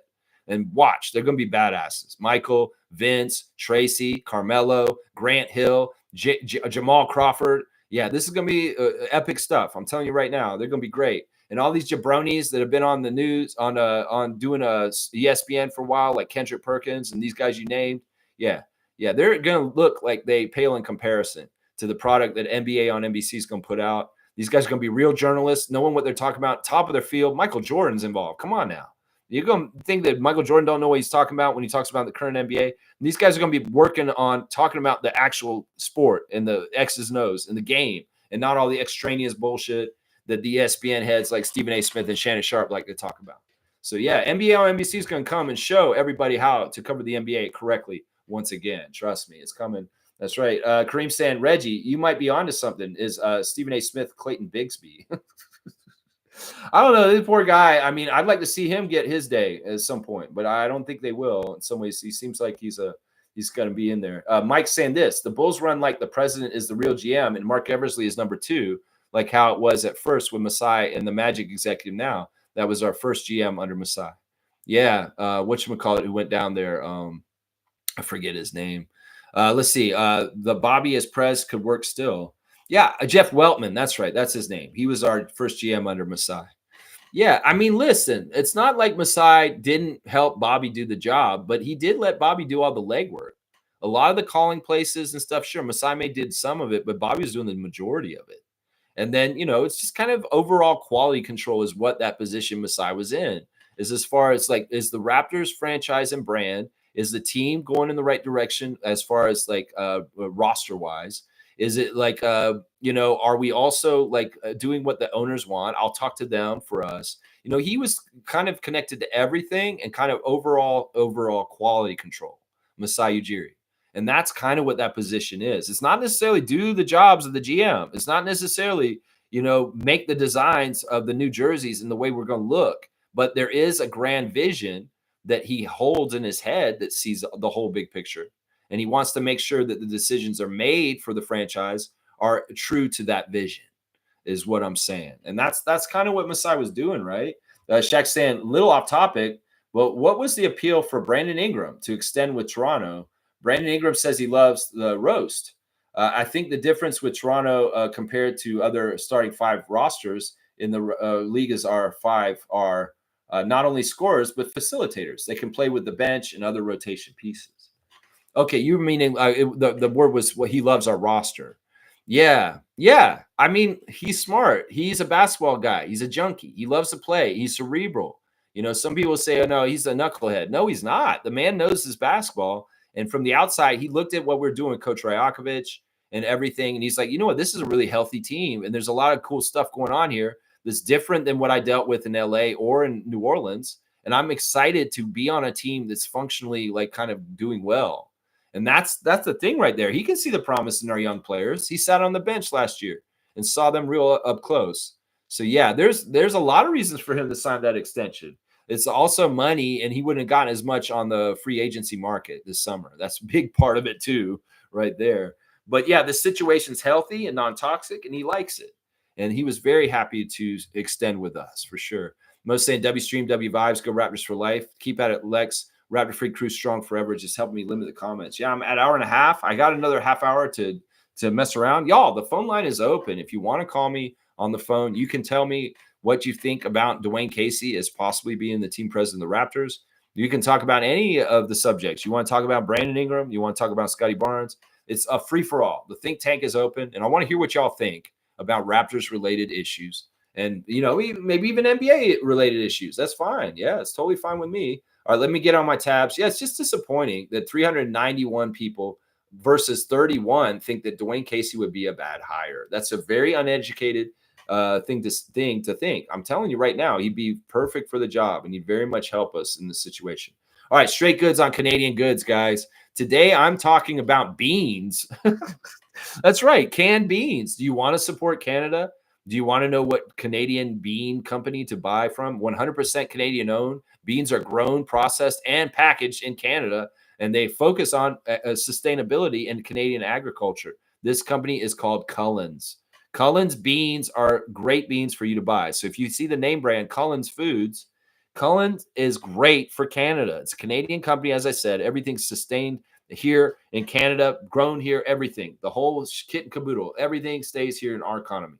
So if you're going to go buy beans, canned beans, buy from Cullen's. Cullen's is your name brand for beans. There you go. Straight goods on beans.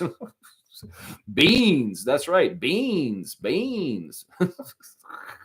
All right, let's do the birthday real quick. We got a birthday for original Raptor, Tony Massenberg, guys. Tony Massenberg was on the original Raptors team. And he's been around the league for a long, long time. He's one of the few players in the league that played for at least 12 teams. He had the record for most teams played, tied with Joe Smith, Jim Jackson, and Chucky Brown. But then Ish Smith played for a 13th team, and he broke all their records. But yeah, he's one of those guys that played for 12 teams in the NBA, Tony Massenberg. He's 58 years old today, guys. And I want to wish Tony a happy birthday. Tony is actually a pretty cool guy. Like he's got he has opened a restaurant in Maryland, and he's still currently doing play-by-play for the Wizards on some of their broadcasts. So that's what Tony Massenberg is doing these days. Did you also know that Tony Massenberg is an NBA champion? He won a championship with the Spurs in his last season as an NBA player in 2005. So he won a championship with the Spurs in their second championship. So yeah, congratulations and happy birthday to Tony Massenberg, original Raptor from our first year. You guys remember Tony Massenberg, a big forward? Yeah, big forward. That's right. Mike's saying Masai was our GM under Brian at first. Then we fired Brian and made Masai Prez. I could see the same thing happening now. Yeah, and there's nothing wrong with this. Once again, Bobby's in his early 40s, guys. He's barely 40. I don't even think he's I think he may be still in his, I want to think he's in his late 30s in some ways. No, he's 40. He's somewhere in his 40s. But Bobby's so young. In some ways, he's got some very active years where he can do the grunt, very stressful, tough job that the GM job is. And he can always be bumped up to president down the road. He really can. Give him his time. Yeah, Kareem's saying it's also Wesley Snipes' birthday. He looks really weird. New Slump City. That's mean. # New Slump City. Why'd you do that to him? Yeah, I found out that they replaced Blade. But Wesley Snipes does not play Blade anymore. And I'm like, why are you doing that? Seriously, you got somebody else playing Blade? No, Wesley Snipes should be Blade. What is going on here? Just because tax evasion and being in prison? No, Wesley Snipes is always be Blade to me. It don't make no sense to me. It's weird. Let's see, Mike's saying 45, I think you said on the live interview with Will and Alex. That may be right. I don't know. He's deceivingly young. He's deceivingly older than he looks. He looks like he's in his 30s, but he's probably like 45, like Mike said. Yeah, that's probably right. Of course, we found out that Bobby lives in Cabbagetown. not far from the arena, which is smart. In some ways, you want to be able to get down to the arena quick, and you don't want to live too far away from it if you're like Bobby Webster, the GM of the Raptors. So yeah, it's pretty cool. Pretty cool. All right, let me keep going in the tabs. Yeah, we did the happy birthday for Tony Massenberg. Let's go ahead and do the classic card. Why not? Let's get on that classic card too. Let's shake up the cards and see what we get today. Hopefully we get a good card. Yeah, we'll do this one. This one's a little bit tough. We'll see how you guys do. Full name answer, please. Do not give me half their name, their last name, or their first name. Give me their full name, please. Here you go. Here's the classic card. It's more recent. It's a more recent hoops card, but actually this player is not totally recent. This is not really a recent card. It is a recent card, but it isn't a recent card.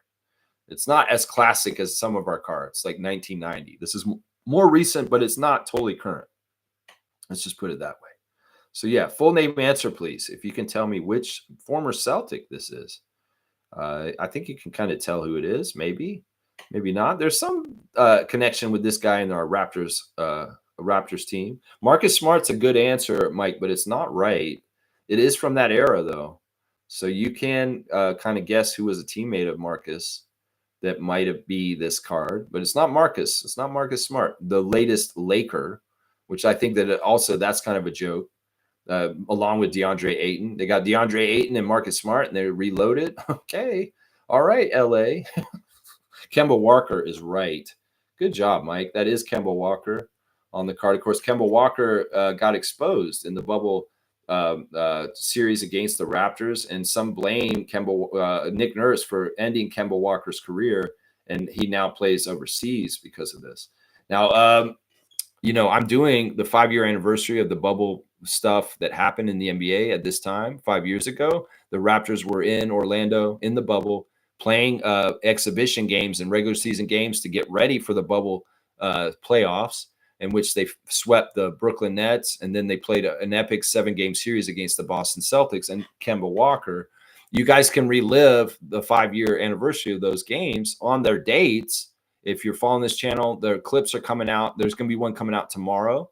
It's a 5-year anniversary of us playing the Lakers in the bubble in a regular season game. So if you want to check out Lex reacting, this is the very early germinating seeds of this stream, the Raptor Freak stream. You want to see where I was 5 years ago and covering the Raptors and how I was doing it. Check out the Instagram uploaded YouTube clips that are being posted on the side. They're little less than 5-minute clips, but they're from the day 5 years ago and me covering these games that the Raptors played in the bubble, the post-championship year in 2020, 5 years ago on the day. There you go. Kemba Walker, we'll give you, I don't think this card is that hard, but I don't think it's a 50. So I'm going to give you 100 for it. Kemba Walker is the card, and Mike is going to get 100 points for it, for getting Kemba. Yeah, Mike, I don't even know if you're on our trivia points list yet. So you're going to get on there first for the first time this season. There you go. Good to see Mike in the chat this morning. So, Mike, could you call me right now and give me a little bit of your takes on Dwane Casey as possible president? I'd love for you to call me. Mike, I might call you. If I called you right now, would you answer, Mike? Because I want to get one more call in. I still have a little bit more time. And I always enjoy talking to my good friend, Logical Raptors Fanatic. And I feel like this would be good. Mike, I'm going to call you. And if you answer me, that's great. But if you don't, I understand. You don't want to talk on the phone. So I'm going to put Mike on the air. Let's see if he comes in here. Happy birthday to Blade. That's right, Seymour. That's right. He's the only Blade I know. That's right. Hello. Hello. Is this Logical Raptors Fanatic? What's up? What's up, Mike? I've got you on the air on the Thursday Think Tank right now. I just felt like getting another call in. Having you on the phone to be able to talk to you. I love the way you're illustrating the different power structures of the Raptors with Masai and Dan Weltman before, and how we did things and stuff like that. Mike, if you had your personal choice, what would you have happen with this vacancy for team president with the Raptors? What do you think is the best case scenario for what we should do? I think Bobby would definitely be probably the first choice in my mind, and then you probably bring up Dan Tolzma as like the GM under him, and then everything kind of stays the same regarding everything else. Yeah. All the medical, all the like, everything still keeps rolling on, right? Like Right. what we have set right now, Yeah. we can let it play out, and then whatever, you know what I mean? After that, So we can see what happens. So you want them to hire a lower tier executive to go underneath Bobby and Dan? Well, like it doesn't necessarily, like, Bobby's smart enough to handle like the different things that come with president. I'm sure he's really smart. The big like that. issue, Like, the big issue right here is that the workload is not changed, and one person that helped to do the workload is gone. And the big thing is, like, there's 3 jobs there that 2 guys are doing the jobs for right now. So it's like you got to bring back one person. This is the whole reason. Yeah, no. I think we should promote our like head scout guy into assistant. So just keep it absolutely internal. Push everyone up the ranks, and not even bring in somebody else. Well, then you bring in a new scout. You have an opportunity for somebody to come in as a new scout from the bottom. Yeah, exactly. So like it's natural, like, succession of people that know everything that's in place, that are familiar with. And nobody new's coming in. There's no unknown quantity unless they're a new scout and they're at the bottom, and they don't matter because they're trying to get a foothold into the organization to try and work for it. So because I think I watched a good thing that Will Liu did, where he was talking about different things, but he was saying our scouting structure is really important to keep in place, and I think cementing that by like bringing up Dan Tolzma as GM really cements that as our strength of scouting, Mike, and then development.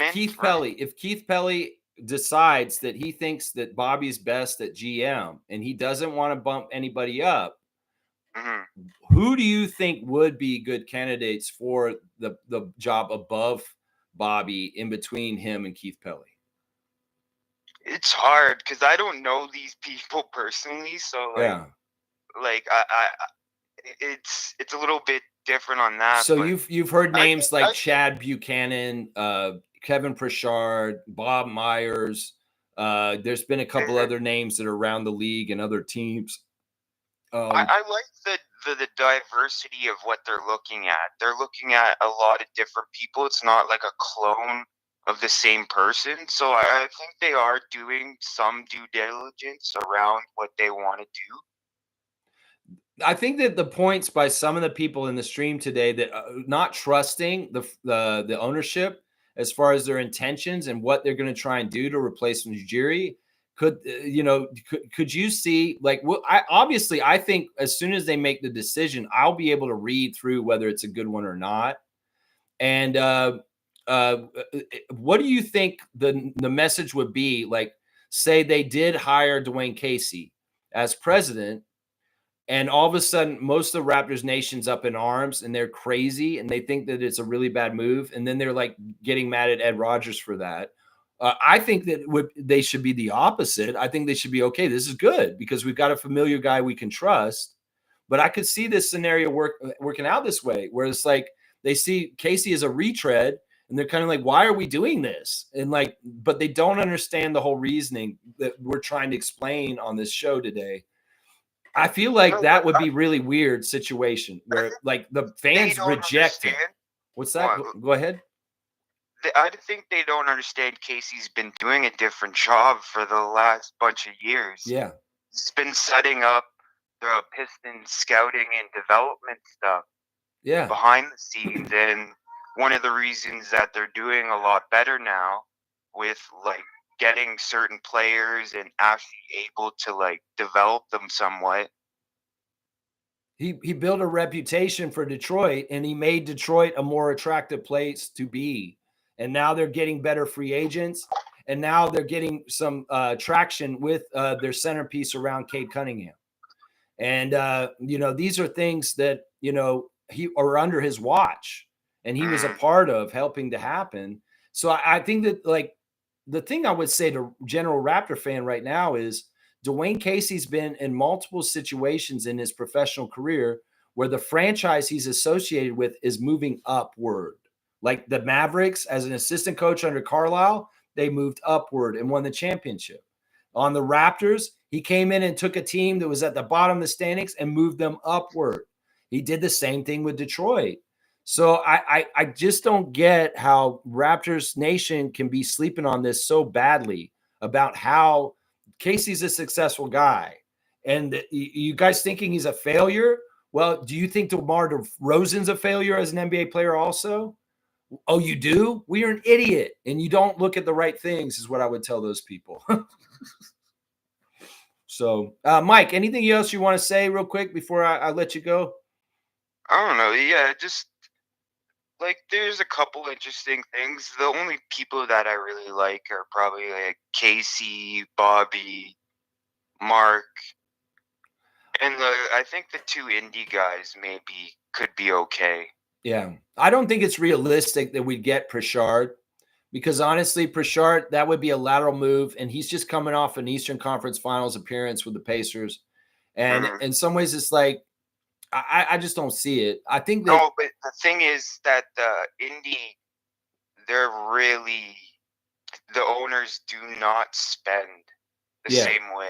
Yeah. So maybe unleashing him, like with more resources. But part of the problem, Mike, isn't necessarily that. It's also they have him under contract, so it may not even be up to Pritchard. Even if he wanted to move, they could be like, "No, you're under contract. You're staying here."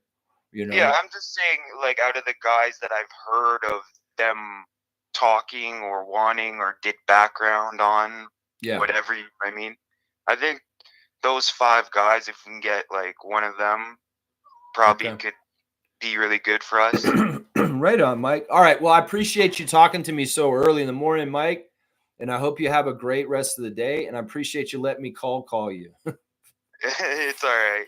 All right, Mike. We love Logical Raptors Fanatic. We love your channel, and I appreciate your astuteness, your capology, all that stuff. Mike is great, man. I appreciate Mike so much. I think, like, once again, the whole thing about this position is we want it to be healthy. And it is very much valuable if the person respects Canada. If we hired a Canadian to do this job, that's a better idea in some ways because they're more likely to have loyalty towards the franchise in our country and our city. In some ways, that does matter, guys. I know it sounds crazy, and people say, well, no, we want the best possible person for the job. Well, in some ways, when you're figuring out who the best possible person is, you know, it has to do with loyalty. It has to do with trust. It has to do with whether we feel like this person's competent and able to do the job well enough so that we can be successful. And that's the most important stuff. And I really want to plead the case for Casey. Because this guy, honestly, he really, really does love Toronto. He has an important part of our history. He respects our franchise, our culture, the things that Masai Ujiri and Bobby Webster and other people have built along with him at earlier times. This is all something that, like, in some ways, it's kind of like Casey would come back and see it as a house that he helped build the foundation for. And he's like, oh, how's the house doing? And like, you know what? I'd like to hang out in this house again and help beautify it and decorate it and make it even better and renovate it even better now, you know? So it's a no-brainer. Casey's an excellent choice for the job, Raptors fans. It's a shallow take to just say, oh, no, he's bad for it. Because functionality-wise, he's exactly what the kind of person we want. He's exactly, because we can trust him. He respects our country, our team, and our city, and the culture that Masai Ujiri has built. He's also a great basketball mind. He's a scout. He's a coach himself. He has a lot of the different levels of the organization understood because he's been in those positions. Maybe there's assistant coach all the way up to front office worker. So I'm just saying, I'll over and over again try and tell everybody Dwane Casey's absolutely a great choice to fill this position. And don't just look at the optics as, oh, this is a guy that we got fired and he's a loser and he shouldn't come back around our team because he's a proven loser. He's not a proven loser. He's proven for success. And, you know, it's only casuals that look at the NBA championship as the only thing to determine anything on. You know, seriously, that's why you're deciding he's a loser is because he missed out on our championship because we fired him the year before. You're an idiot. Okay, I just got to say that. You're an idiot if you're basing everything that you decide on Dwane Casey on that.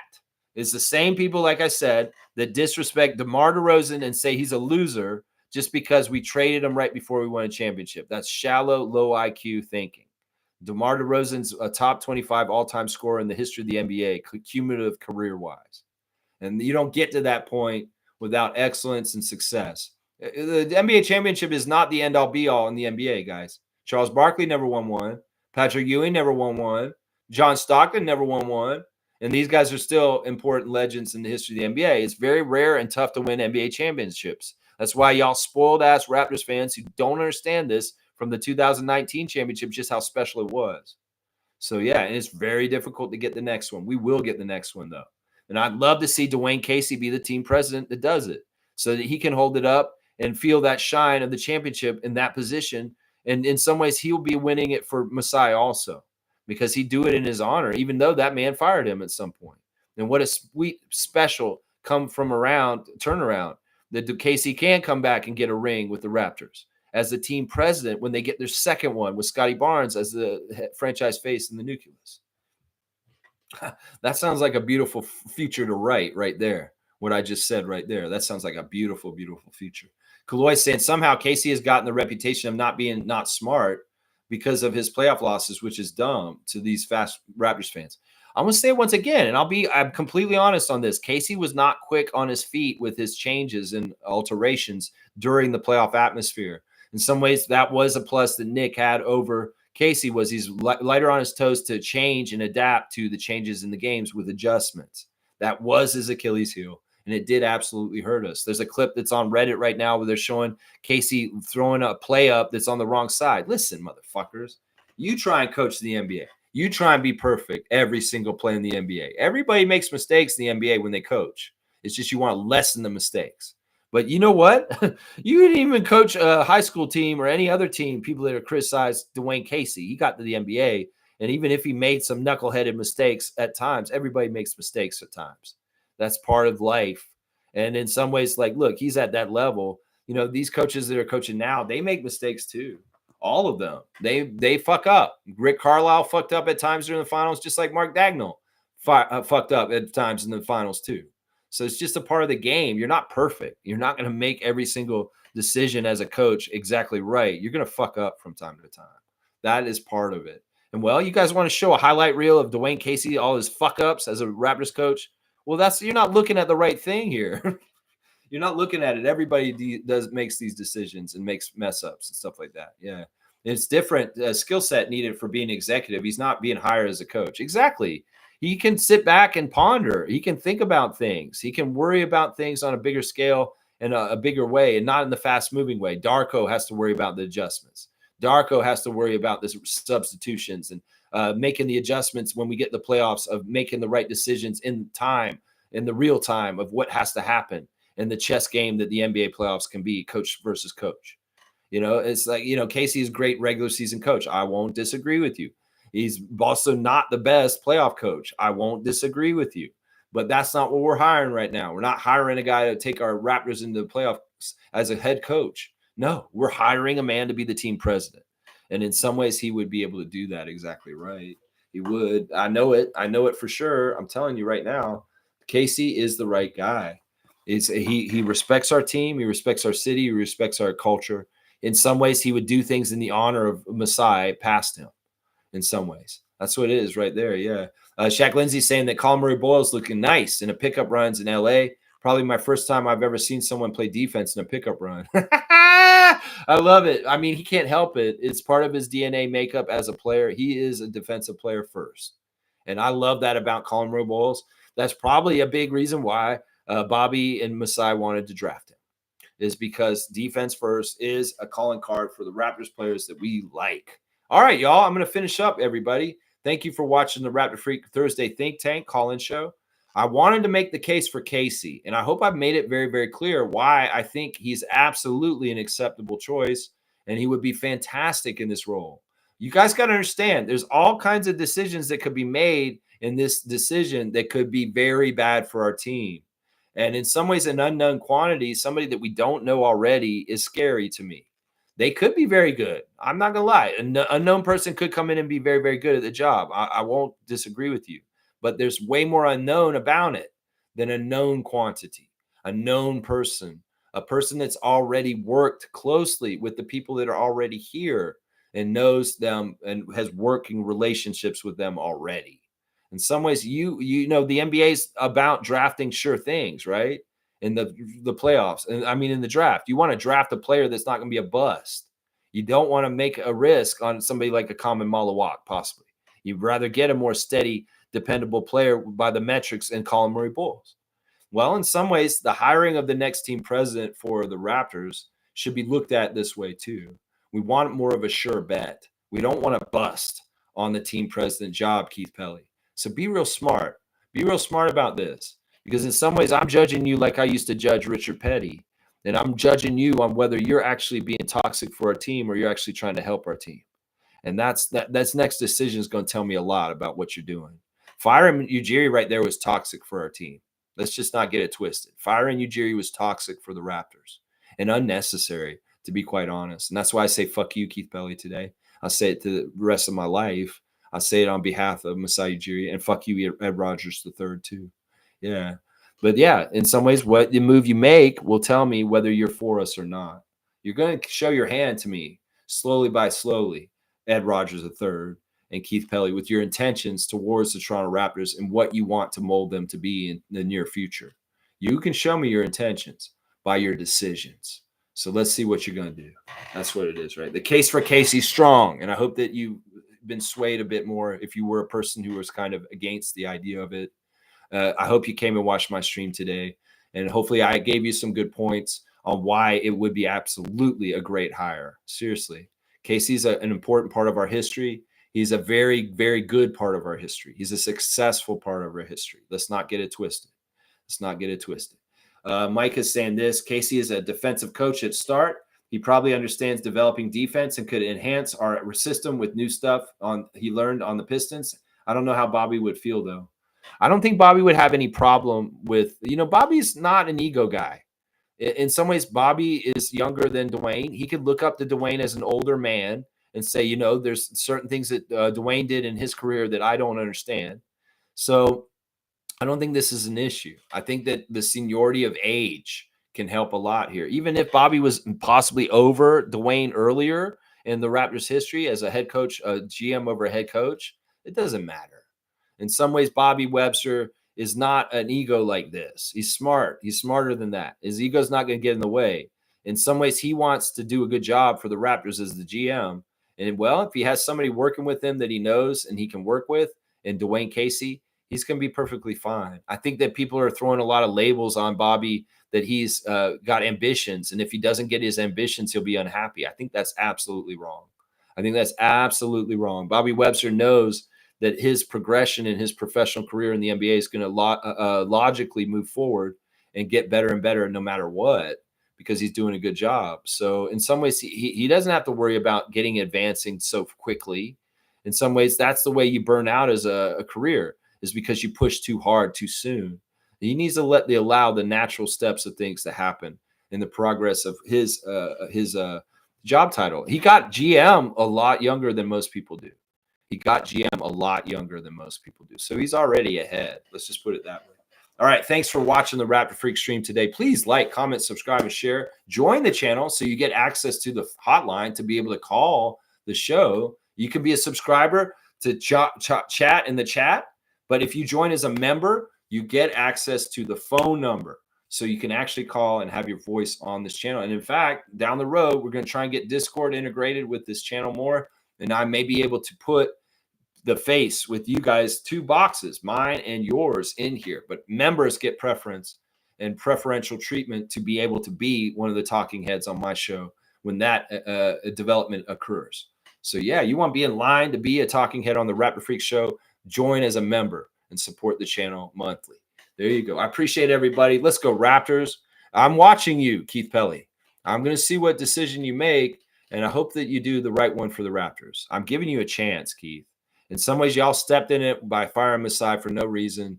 We're already mad at you guys for that. But you guys can get good faith with the Raptors Nation and the fans that love you, Jerry, if you replace him correctly. And that is something we're watching you guys under a microscope on right now. So make the right choice. Let's just say that. Let's make the right choice. Raptors fans, y'all have been wrong on so many things in the past. Damon Stoudemire, Scotty Barnes. Yeah, those kind of things. Well, you might be wrong on this one too. If we do hire Casey and y'all act all crazy but hurt, yeah, you're going to look like idiots, just like the people that booed Damon Stoudemire at draft day, the people that got all upset we picked Scotty Barnes over Jalen Suggs. You don't know what's best for us. And that's been proven over time. And I'm going to say this right now. The case for Casey's strong. And if we hire him and y'all act all butthurt about it, he won't care. He'll get the job. And y'all just look stupid because you got all butthurt about something that you didn't need to. All right. So let's go Raptors. Let's go Tempo. Let's go Team Canada basketball. Let's go Raptor Freaks. I love you guys. I'll see you guys tomorrow, Friday Freakout, 9:30 a.m. Friday morning. Every single day, the streak continues over 1,400 days in a row. I've done this show. That's right. It'll be 4 years straight in September. Let's go, Raptor Freaks. Let's go, baby. Woo!